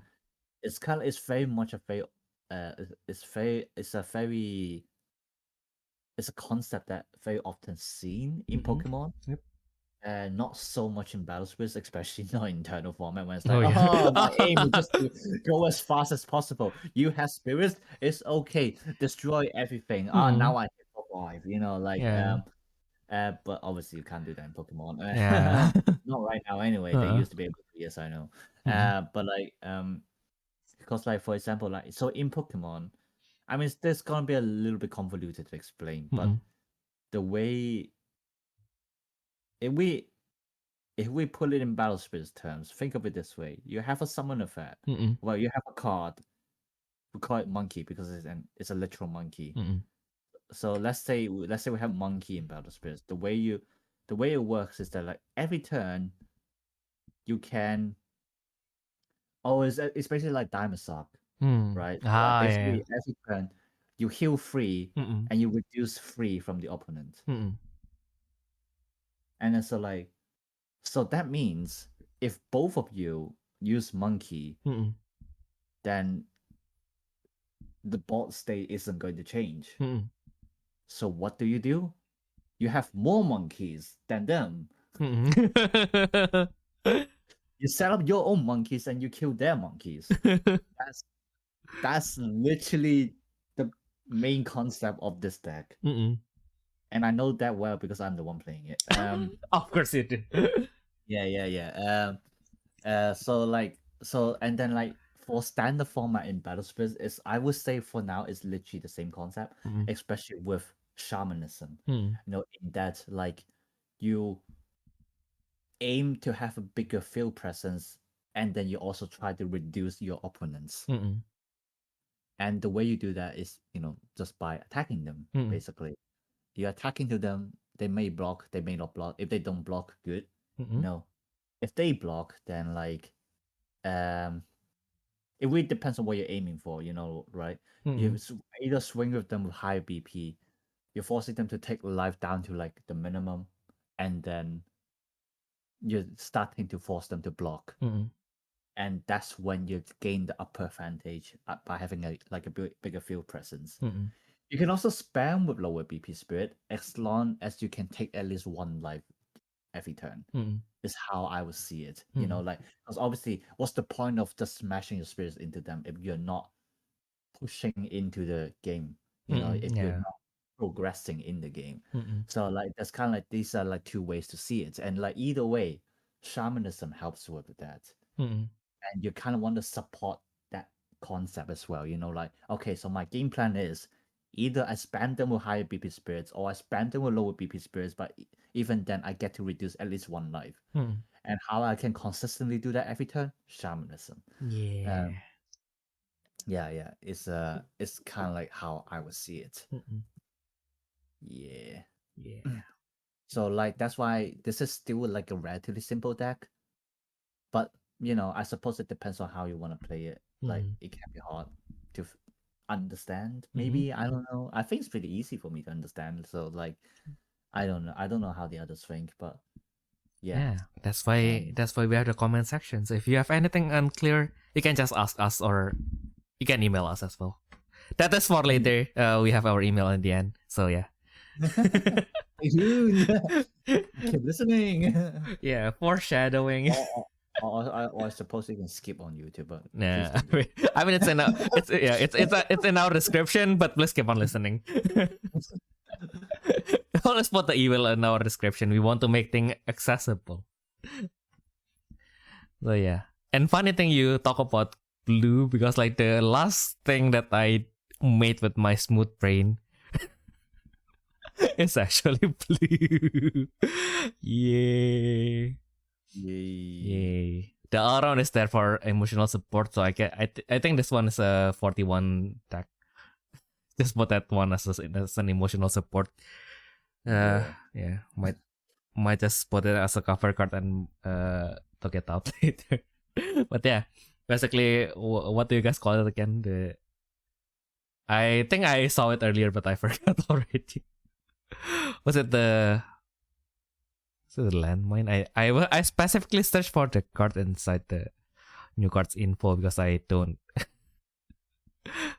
I was like too smooth brain. Rumble, yeah, it's the Rumble. Oh my god, I put it inside the file name and I forgot about that.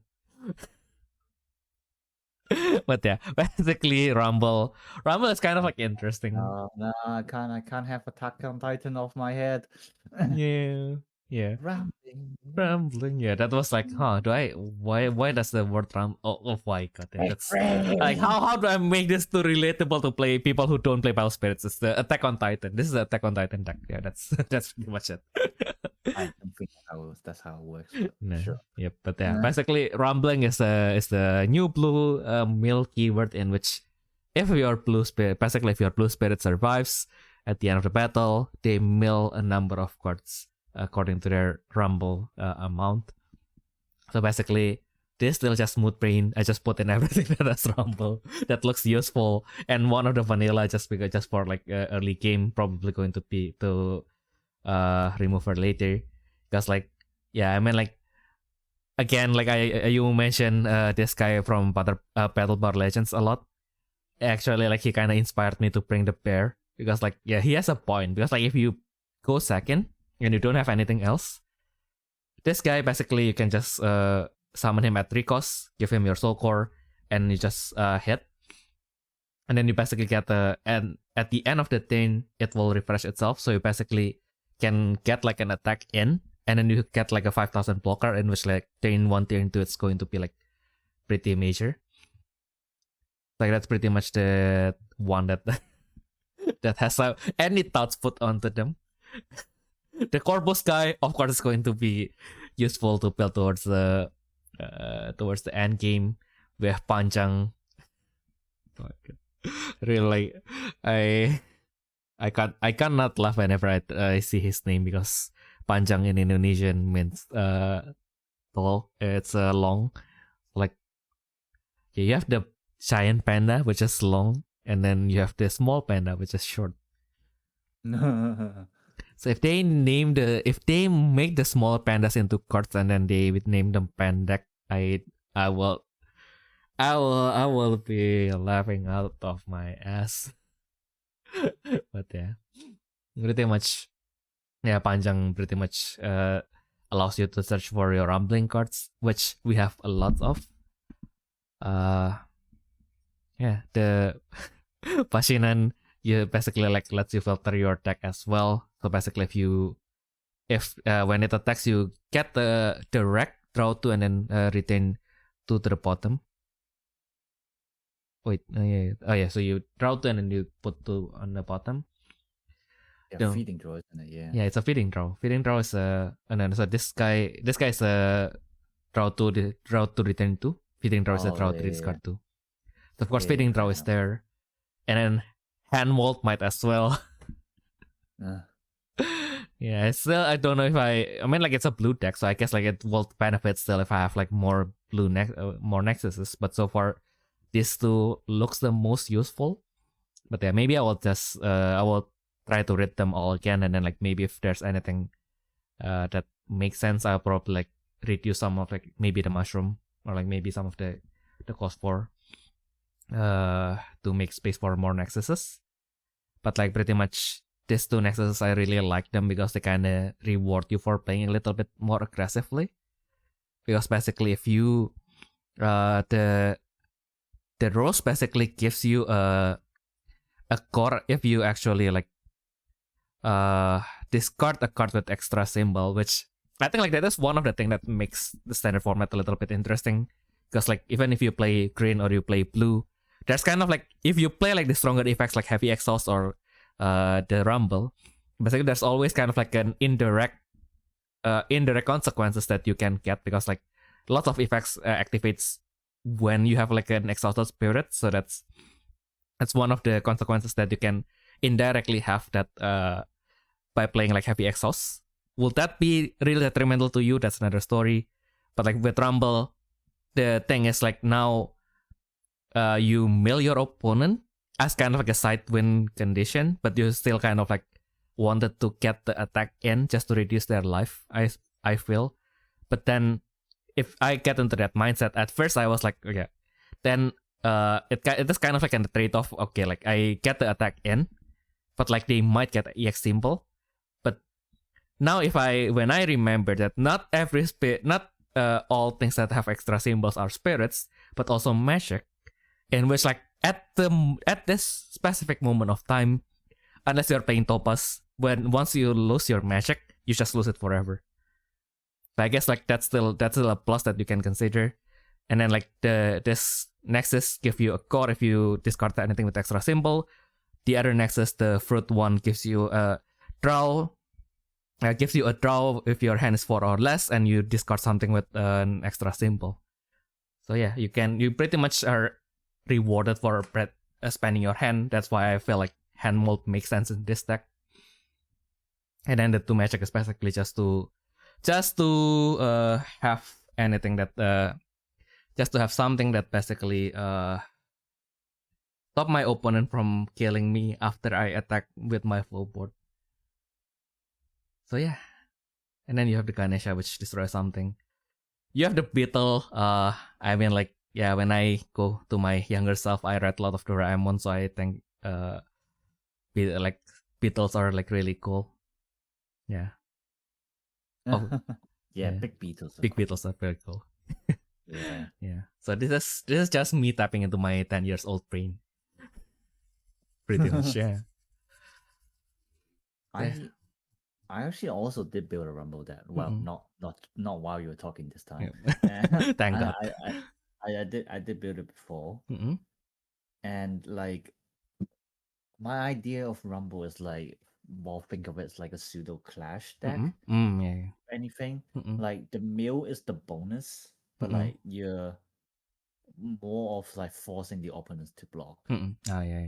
And but like obviously with like rumble, what's good about it is that like it's still very useful.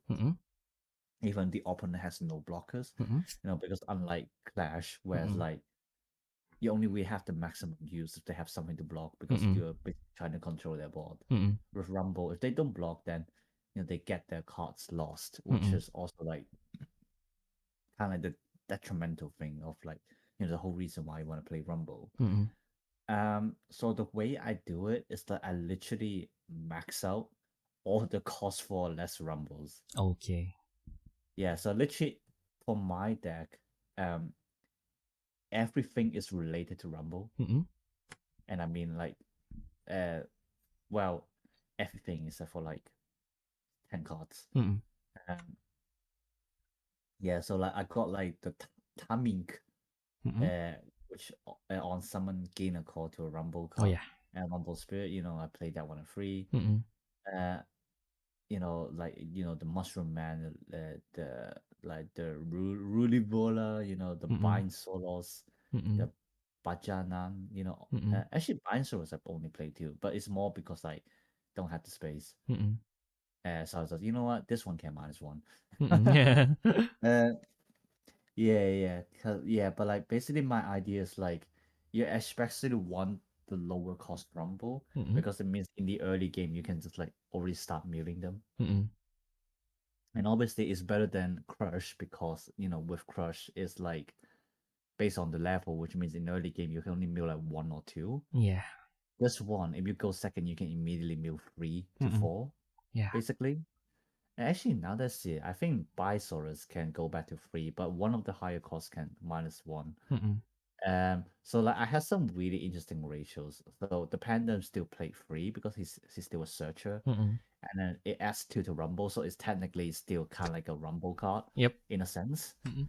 Um, and the elephant god kind of thing, Ganesha, which is I Mm-mm. mean obviously based on one of the Hindu gods. Yep. That one I'm at 2 is Mm-mm. mainly for the summon effect, but Yeah. obviously the Rumble 5 is still pretty decent. Mm-mm. I also play like the Screaming Tree, Mandola Ah. Magona, Mm-mm. just because I really like the design. But I think Fair. 6 -4 for a Rumble is also Mm-mm. really good. A Rumble 6. Mm-mm.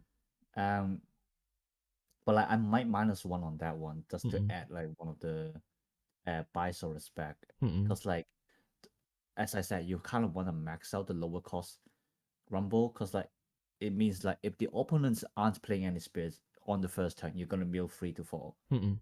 and reduce 1 life, which Yep. is kind of exactly what you want, I would Mm-mm. say. Um, so yeah, and then I also play one copy for Nodolian, Mm-mm. which is like the Rumble 7 Mm-mm. cost card. Ah. Um, just because like I want to, it's just like more rumbling options basically. Mm-mm. Um, and then like the way I would say as well is, I mean, obviously, I suppose that's the argument that you can just play 3 copies of the X Rare, Mm-mm. but like I think the lower cost has its benefits in that like you can push it out slightly earlier Mm-mm. than like the X Rare card, especially when like for the Rumble deck, you don't really have a lot of EX symbols as well. Yeah. And like for my version, I only well, I do play 8 Nessuses, but Mm-mm. even then, I mean, I don't know. I suppose like that's something that with rooms to discuss, Yeah. I guess. Yeah, like is Nodolian actually that good? Maybe not. Like you might as well play 3 copies of the X-Ray, maybe. Mm-mm. Or maybe Nodolian is the one that's getting removed. Mm-mm. Um, yeah, that might be the case actually. Now, the more I think about it. Mm-mm. Um, yeah, the X-Ray. I think the X-Ray can stay at 2. Mm-mm. Especially because like I think with this deck, the concept is that you you're trying to mill early game, so that you want more of the lower cost and like the higher cost opponent just to clean up the end than Mm-mm. trying to you know basically trying to push to the high end is like how I would say. Mm-mm. Um so like yeah, I think the higher cost like lower volume is better. Mm-mm. All the necessary related rumbles that's play free Yep. each, especially since all of them 3 -2, which is actually really Yeah. good. That's actually like for blue, that's really cracked. Then you can play your subsequent feeding throw for like 1 cost, which is crazy. Yeah, true. Yeah. I also play 2 copies of the Barrage Forest from Mm. the SD, the cost 5 Nessus. Mm-mm. Ah, yeah. I was considering that as well because like it locks Yeah. your level 1 spirits, opposing level 1 spirits if they want to attack, they have to pay 1, which Oh is no, oh no. that's just the bonus effect. Oh It's for yeah. Sturmlands. Oh. Oh yeah. I forgot that Stemlance exists even though I bring 2. Yeah, Yeah. yeah. Cause like, if you play Stormlands and Barrage Forest, then the only thing you can't remove is literally the elephant. Mm-mm. At least in like the current format. Yeah, and the whale. And the whale, yeah, I Yeah. forgot about the whale. Yeah, which like, so I suppose like it's one of those things where like you either hope you just mill them, Mm-mm. or like again, hopefully you should finish the game before they manage to summon it. Mm-mm. That's how I would say it. Um, yeah, cause yes, which is why I think like with Rumble, you kind of want to focus on like the lower cost and Mm. on the higher cost as Yeah. well. Yeah. Yeah. Yeah, I played Stormlands at 3. It's just too good. I think it's just really good. Mm-mm. Damn. Yeah, like I thought Mm-mm. about putting hand mode into everywhere, but like I think like this is also one of the deck where you just like, want to focus on field presence. So Mm-mm. I don't think there's really a need to draw more cards. Mm-mm. And like if you're careful enough, then like you're kind of fine. Mm-mm. And obviously you also have like the seed dropping great tree, that kind of gives you draw as well. Mm-mm. Which is not a lot, but I think it's to be enough Mm-mm. technically. Mm-mm. So like yeah, I suppose that everyone has their styles. Like Yeah. but yeah, and like which is one reason why I'm not exactly focusing on the BP as well. Mm-mm. Um, it's just one of those things where I feel like if you're being careful enough early game, you still have enough reduction to summon the higher cost ones, Mm-mm. and that's where you get the higher BP cards. Mm-mm. Kinda, that's how I see it. Mm-mm. And again, you got the Nessus, which plus 2k, which should be enough anyway. Mm-mm. Yeah, it's a lot to consider for sure. Yeah. Yeah. Now you got my brain running. We are almost already running out of time, and you got my brain running. What? Damn. Yeah, boy. Yeah. This is why Battle Spirit is fun. Like there are lots of things that on surface level, like yeah, but like it might, but what if though? Yeah, I guess like yeah. Now that we have this talk, maybe like I'll remove the vanilla. That's for sure. Yeah, dress. We'll see what we can do when the cards actually arrive next week. Yeah, spoilers. Something that might happen in the near future. A foreshadowing, and it's not spoilers. It's a foreshadowing. I mean, it's not these spoilers, but hey ho. Yep. Exactly. So yeah. Do you? Yeah. I mean, like you do still have like one deck that you have shared to me. So like maybe you just get through that. I don't know if we can. I mean, if you want to talk about it, yeah, I'm always happy to talk about I it. guess like why not? I mean, like we again like I guess like because like we don't have the physical cards yet. I guess like it's going to we'll probably start like making stuff from like this set like maybe in 2-3 weeks. The fastest. So yeah, I guess like the better like early early thing probably is going to be better. Like do I share the one with hand mold or the one without hand mold? Oh, cause you told me that like Mm-mm. we want to talk about maybe like lists from just the entry decks and Yeah. then like, another list where Mm-mm. which like you mentioned like potential upgrades from that Okay. one. But like you know what, at this point just share the one without hand mode. Okay. Yeah. We'll do that. Wait, where's my deck image 4? Wait, why is it not? Oh my goodness. This is why computer literacy is such a big topic. I just really saying that as a computer engineer, web programmer, whatever, how Yeah. you call yourself. Exactly. And it's an that's why you don't really just because you're a software engineer doesn't mean you are qualified as an IT technician.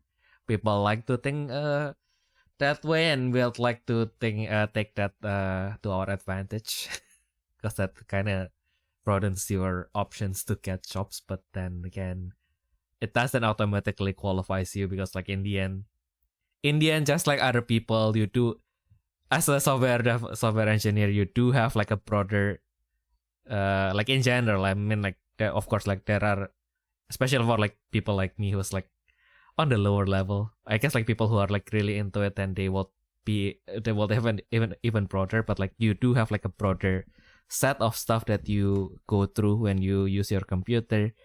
But then again, you pretty much just focus on what you actually need to in the end, right? Yeah, basically just me coping and why I don't understand how to set up my own Wi-Fi. But yeah. Okay, let's not focus into that, and let's focus into the purple control. Yeah. Of course, we have stuff thrown by our friend Shosuke.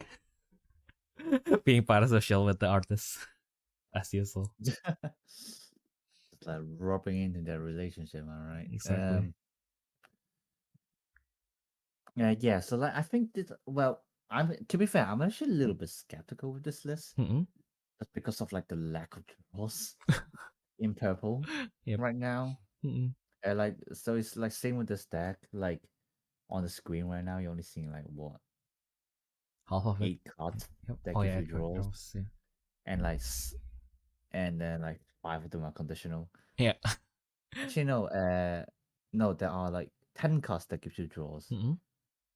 But yeah, but still, half of them are conditional, and half of them are high cost. So, so it's like it's like so obviously designed for like core control kind of thing. So like the way I built it is like you just want to pull in all the good core removal cards, really. The unfortunate thing is that like even though the core removals are kind of generic, they are still technically bound by families, especially by the necessars.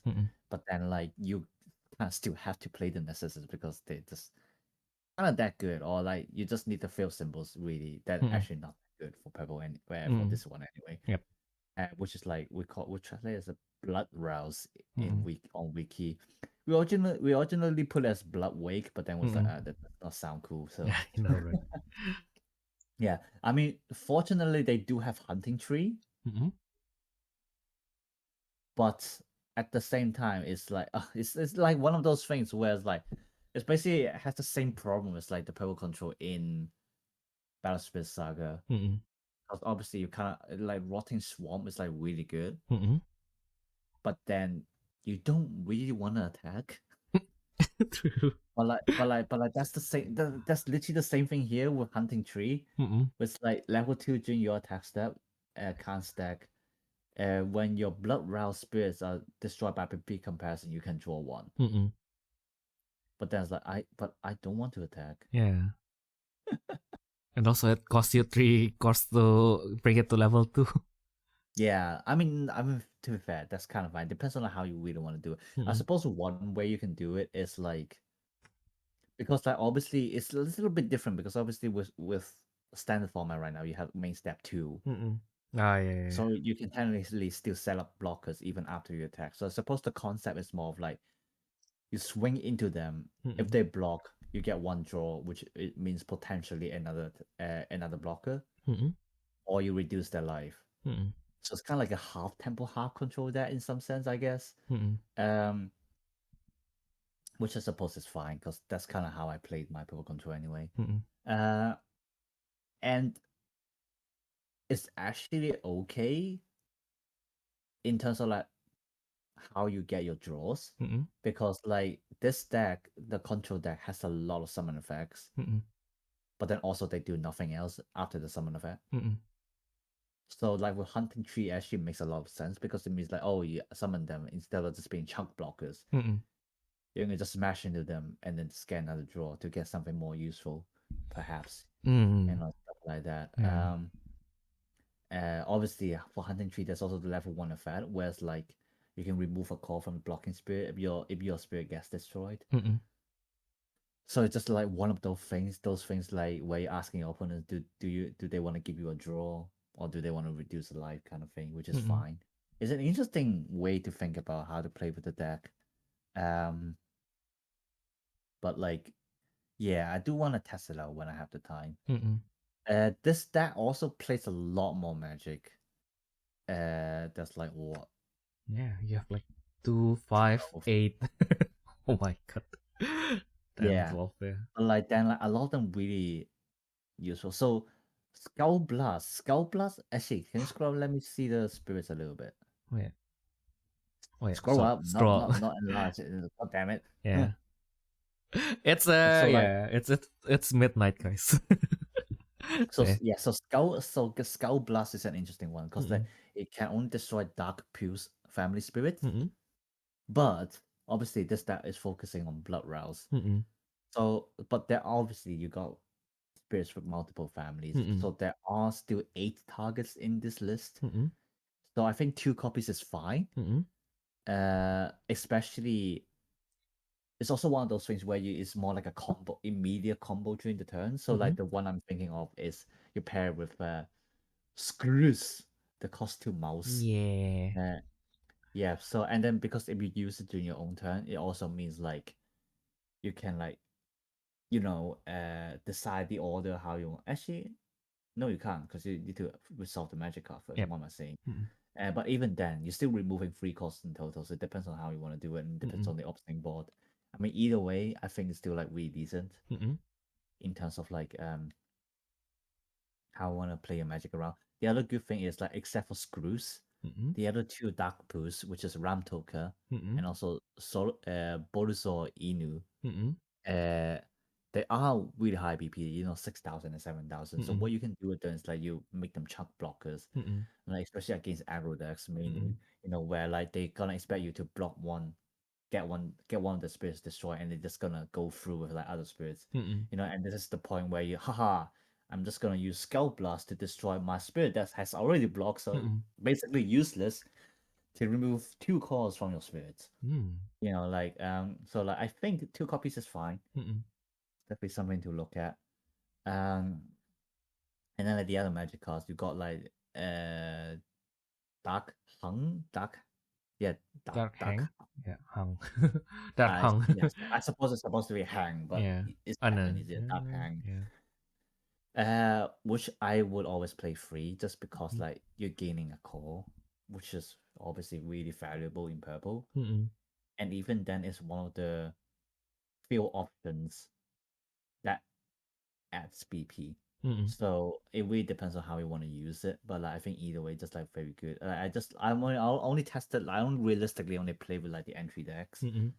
But like, even then, I realized Dark Hand is actually really good. Mm-mm. Even if you just want to gain a core, because it also means you can pair with like the cost free bat, Mm-mm. which on destroy draw one. Mm-mm. Mm, So it yeah. depends on how you want to use it for sure. Mm-mm.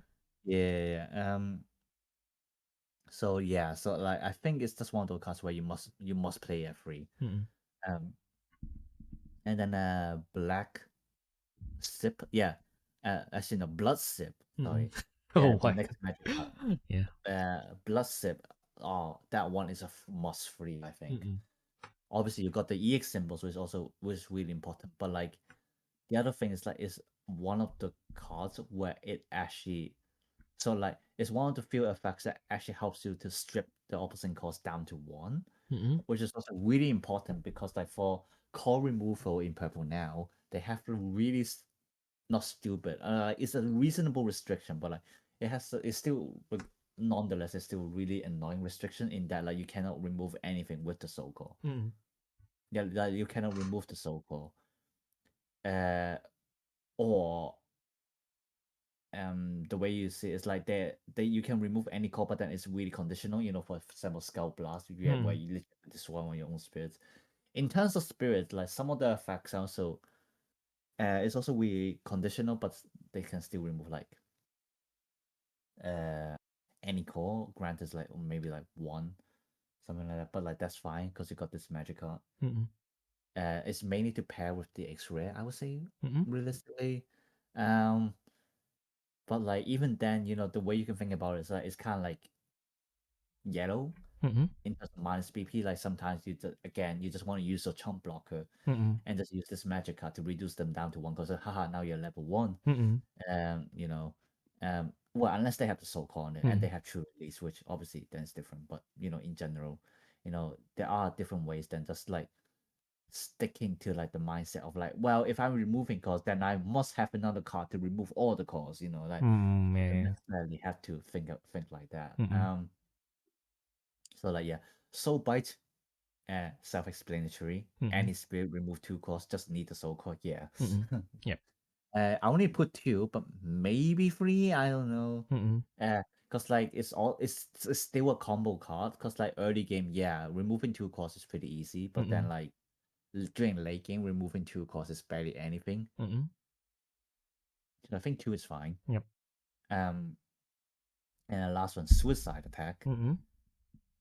Destroy your caustic spirits when you've done so. Select an thing, exhaust the spirit, destroy. Oh, so good.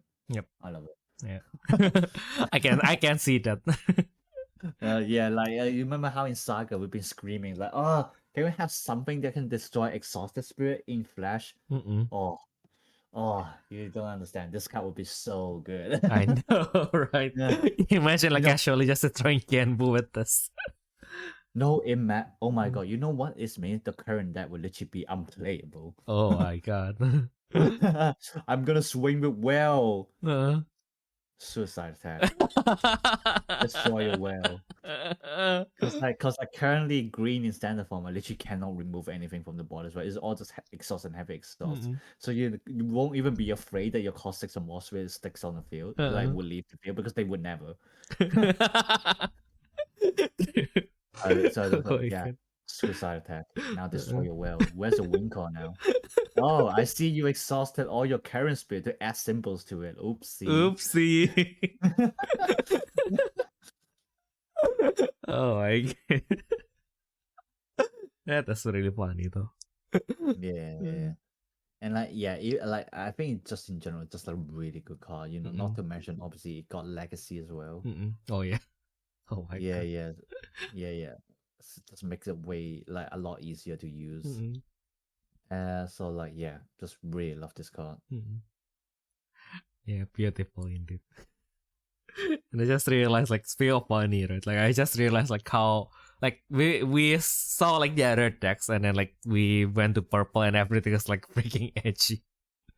Like, you have Dark Hang, you have Blood Sip, you have Suicide Attack, you have Soul Bite, and then it's, like, everything is, like... I like my edgy cards. I know, Yeah, right? boy. Yeah, boy. Damn. Yeah. I mean, like, theoretically just speaking, yeah, now it feels scary, and although we know the limitation already, so like, yeah, I guess like it is still manageable, but like when it pops off though. Yeah, when it pops up, it pops up. Yeah. Damn. Yes, and speaking of popping off, I just realized I forgot to when I was explaining how Rumble works, I forgot one small detail, one small but important detail, that the number of cards that you mill with Rumble. So if your spirits are blocked, basically they will be the number of cards that is milled will be reduced by the cost of the blocker if they die. Oh yeah, we kind of forgot to explain that, didn't we? Yeah. Yeah. So so like, which is why I think it's like a pseudo clash. Mm-mm. Yeah. Cause like, you know, you're literally forcing your opponent to block. If not, then like, yeah, they will mill more cards. Yeah. I like that is also another interesting detail though, because it counts the cost of the spirit that is in the trash because it blocked during this battle. So basically, if you have like other effects in the future that prevents the blocking spirit from being destroyed, then you basically So like it's really interesting because like it means there are a lot of potentials. Exactly. For like how you want to play Rumble in Exactly. the future. Yeah. It definitely depends on how they want to support it, but like I am looking forward to it. Yeah, me too. Yeah. Now, whenever like it's this set one we actually like enjoyed it way more than we thought it would be. Because it's a whole new world. Yeah, who would have thought that if you don't have the limitation of cards behind you, it felt like this is also liberating and everything is new. I can just think of new things and I don't have to worry about like whatever is behind me. Although yeah, Eternal is shaping up to be pretty much interesting as well. Although we just seen Farah so far, but like Farah is like really janky though, but like it's also really interesting. Oh yeah, it's you know what it reminds me of? Yeah. Break. Oh yeah, exactly. It's a frick, but a little bit. Well, I don't know. For me, it feels like a little bit more gimmicky. Yeah. I guess. I don't know. It feels about the same. To be fair. It feels very gimmickier, and it ties to I don't fancy the fact that it ties to Maxstar. I really hate Maxstar. I mean, literally everybody dies to my star. Can't help. So. Exactly. So yeah, I probably will have to figure out how do I lock the admin after I bring out Farah. Do I just do I just like hard summon the Farah looks and then like destroy by Farah that has like my other spirit that has like 5 material, and just put everything into Farah looks and then put down Dark Tower? No, you cannot add now.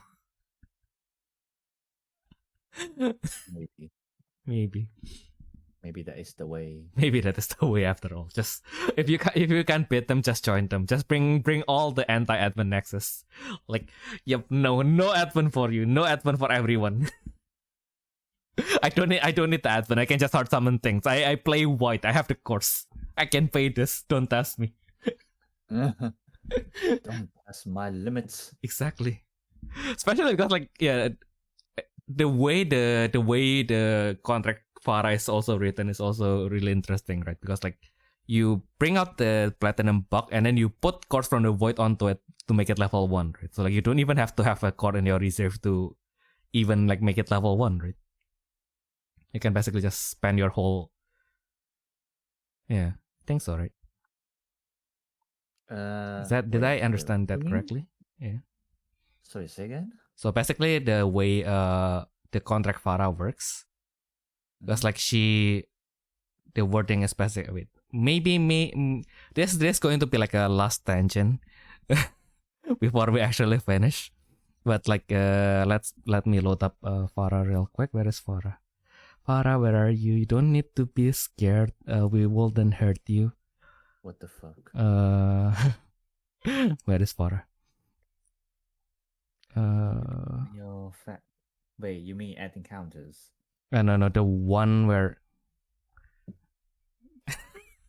I was so fixated on finding Farah that I forgot what I was like trying to talk about.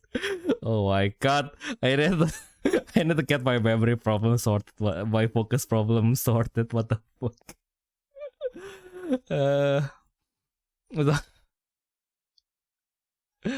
Okay, so when Farah is deployed or attacks, right?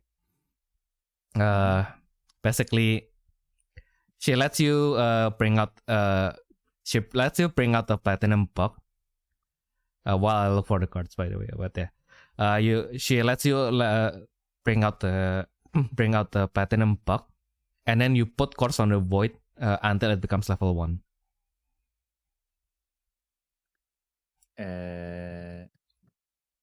Yeah. So do you still is it with that wording that does it allow you to basically like before you put any course on it, like just have it like at level 1? Yeah, I think so. Yeah. Yeah. I mean, the Q&A will come out eventually, but I feel like that's supposedly the way. Yeah. That will be interesting. So like basically, if you have 3 Farah in your hand, in the exchange that you would basically have to rely on other cards to recover your hand. You basically can do 3 corpus on your first turn. That sounds like music to my ears. If my opponent destroyed them, I will just let them destroy it, and I'm going to use the blue burst to bring her back, and get more course. War. Yeah. But then like the gimmicky part that I really like is basically if anything that has the platinum buck below it got destroyed, then you can basically just move it to another one. You basically infect your own spirits. Which is interesting. Yeah. You're giving them the bad books.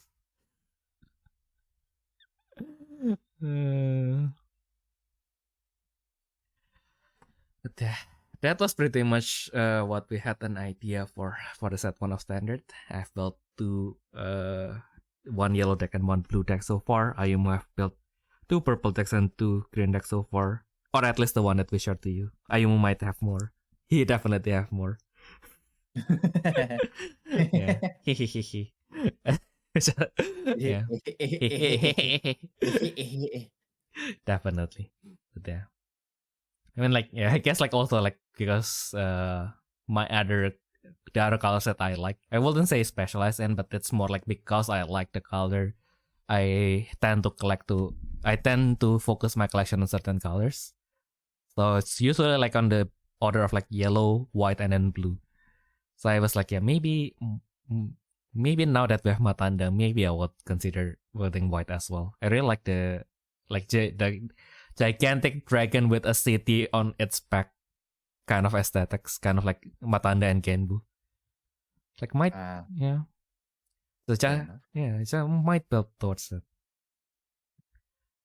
Yeah. Big tutu. Exactly. I mean, like I used to make my own. I used to like make my own card game, and it's one of like the concept of like one of the postcards. Well, not exactly postcards. It has leaders. Yeah, it's yeah. I was like, I mean, like I made this like 15 years ago. So back then there's not much card games with like leaders. So like I guess that's not really a revolutionary concept, but like it's not something that is as common as it is today. Yeah. So yeah, I was even playing with the thought of like, maybe like all the leaders should be vanilla, so like kind of like Shadowverse, but like what you can get in the packs are like the skills. So you basically can literally just build your own leader kind of thing.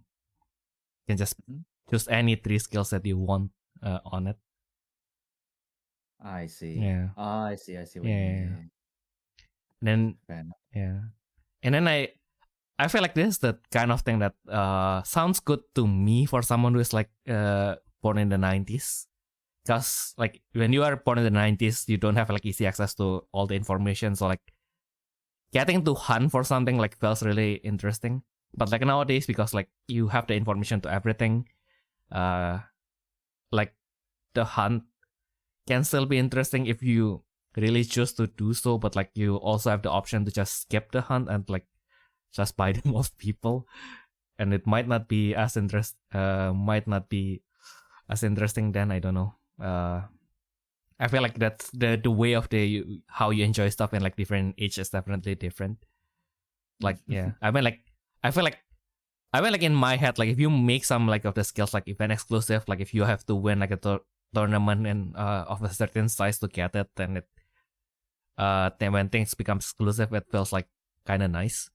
But like then again, like these days, like we tend to think of I guess like the general consensus is like you want more card games to be a little bit more democratic, in which like the base like the niceties you can make them a little bit more limited, but like the base version, like it has to be quote unquote like available to everyone, right? I guess like that's more kind of like the sentiment that we kind of have right now, but like because like you kind of don't want inflation on like the price of the car if it somehow happens to be too good. True. And like it's always like even if you make it exclusive, then that's like the other challenge, right? Like if you make it too strong, then it's going to be like it's quote unquote like pay to win, right? It's like we kind of have to have, even if the card itself is kind of like free, get it from like winning a tournament, but like to win the tournament you kind of have to spend more. Like even if you play with a budget deck and you win, like usually when you win with a budget deck, that means you have to invest more time into like learning the budget deck anyway, right? Like so that's more investment that you don't see as like as an investment, but you definitely lose something. Yeah. True. Exactly. So like I guess Then but again, like with if you are just selling the skills, then there's like the other challenge of like how do you make it collectible? Because like this card is basically the only value is this one sentence on it. Nothing else. Nothing. I mean, like I have postponed the development of this card game for like 15 years, so like it can wait for another 15, I guess. We don't. Yeah, we clearly don't need more card games. It's more like if I make it, I'll probably just make it into like a one, like kind of like a how do I put this, kind of like one, like like some of the games when they like there's this thing called NG Unite, which used to be a trading card game called NG Virge, but like they decided to make it into like kind of like a deck building game. Well, it's not really a deck building game. It's more like a sealed game. It's a sealed deck game. So like basically you only when you are building a deck, you are limited by the card pool of like the one product that you buy, pretty much. You can you can really use cards outside of that box, pretty much. So yeah, maybe I'll just make something that's more self-contained. So like you like buy this set and then you get like enough to make like 4 or 5 decks that you can play with your friends, pretty much. Yeah. So then maybe we can kind of like justify it kind of as a merchandise, a one-time thing, not really as a live service game. Fair enough. Yeah. Because like I guess like that's the like because like I used to like I say that the previous one was the last tangent, but like I remember another story now that can be, don't know if it's interesting. I just remember another story, which is when I did basically we have like an unofficial TCG club in my university, and at that time of course like we were pushing Vanguard, but like Force of Will was also like starting out, so like I was like asked nicely by an acquaintance to promote Force of Will as well. Well, anyway, we need stuff to put in the booth, so like great that we get like stuff to put in the booth. Anyway, so yeah, but like across us and like because like this we have this booth in University Expo. Like across us was the like a board game society kind of thing. They're kind of like a community that is outside of the university, so they are like a more formal kind of like club. And I was like, of course, like I was like kind of like the organizer, and then like the organizer guy from like the booth like next door was like saying hello, and then like and then he was just asking out of curiosity, I suppose, like like why do you guys like play trading card games specifically? Because like like in board game space you have this thing called like living card game, in which like basically just like NJ Unite, right? Like basically you buy one product and then you get everything that you need to build. You basically get 3 copies of everything. So you can basically just build it however you want, and you don't really need to chase like certain cards like we do in trading card games, right? Like at that time, I guess I was still young, and I think like I more like shared the idea of it's the idea of the hunt, isn't it? It's like because you don't really get everything right away, so you can kind of like like there's the added excitement of you playing the game, but also like finding the cards that you wanted to play the game. But I guess now that I have matured. Well, not really matured. This doesn't really have to do anything. This doesn't have anything to do with maturity, but more into like the mindset, right? Like now that I am more familiar with the game industry, I guess like the way I see it now, it's more into like this living card game is pretty much product, right? Like you buy it, you got the cards and you get a set of rules, and then you can use it to play with each other. But like with trading card game, like what you get is not really a one-time product. It is a product that gets you kind of like a quote-unquote subscription to a service, which includes the game being updated, the rule being like constantly like you have the ban list, you have the rotation, so the rule being maintained, and then you have the events that are related to that as well. So like because like most trading card games, as we know, the events usually comes from the officials. So like of course like Battle Spirits, Gundam, One Piece, Digimon, they are held by Bandai, or like the distributors that work with them. And then with Vanguard, Watch Wars, everything is managed by Bushiroad. So like you basically like get this kind of events running because you buy the products that the sale products or the trading card or the respective trading card games. But I guess with like this with the board games, it's more into like community events, and so like you don't really get that much after sale service as you do with trading card games. Like yeah, but like you do get more out of the box when you buy them. So like they are more valuable as a product, but so basically like the value of the product and board games and deck building games and living card games are higher, quote unquote, because like you get more value out of just playing what you get out of the box. But with TCG you get like incremental value that you after sale service that after you buy the game itself. Like that is why kind of like games that have quote unquote died, if you don't particularly collect them, they are going to drop in value, because again, if you buy the Starter File Spirit Saga today, it will have like way more limited value than if you buy like a set of like Keyforge or NJ Unite, which basically like get to kind of like upgrade the deck as well, because like you only get that one playstyle that you kind of have to stick with for the remainder of the time where you have them in your hand pretty much. So kind of have to but then again, now with Saga, I guess you can also argue that now that the game have stopped, you can kind of like see it as kind of like as a fixed product, because you can just, I guess like if you search for like people who let go of their whole collection, then you can pretty much like treat them as a deck building game.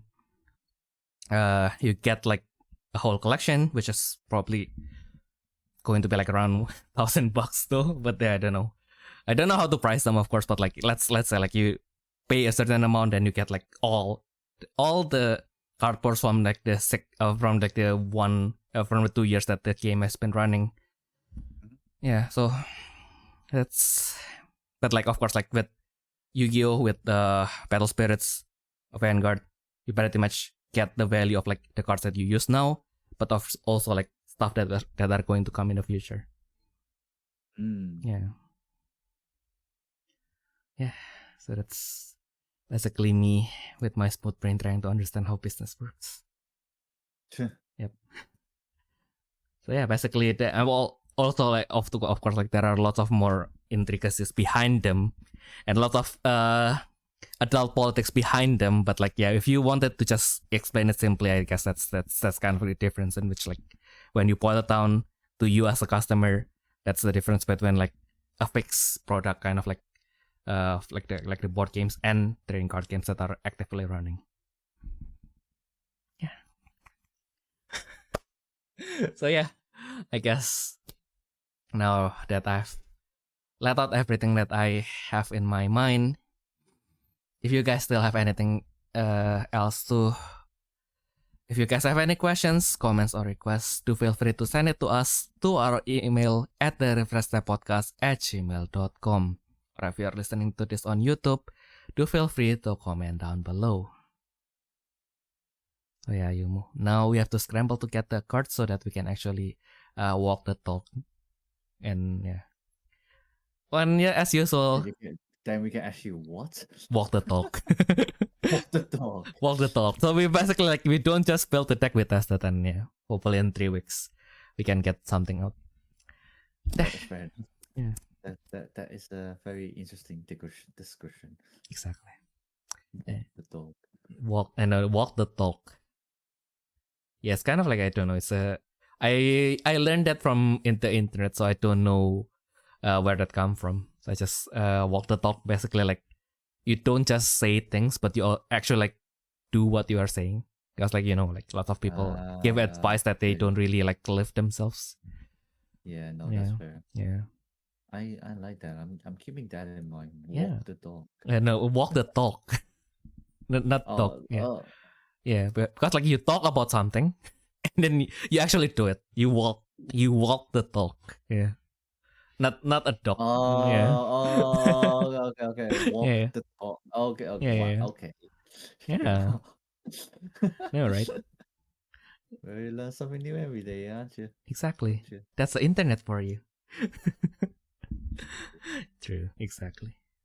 So yeah, but I guess if you have listened this far, but you somehow don't know what we are talking about, why the Pale Spades card looks different, we do have a video coming out last week about the new standard format. We'll probably make more stuff soon. So just let us know if you have any requests in particular.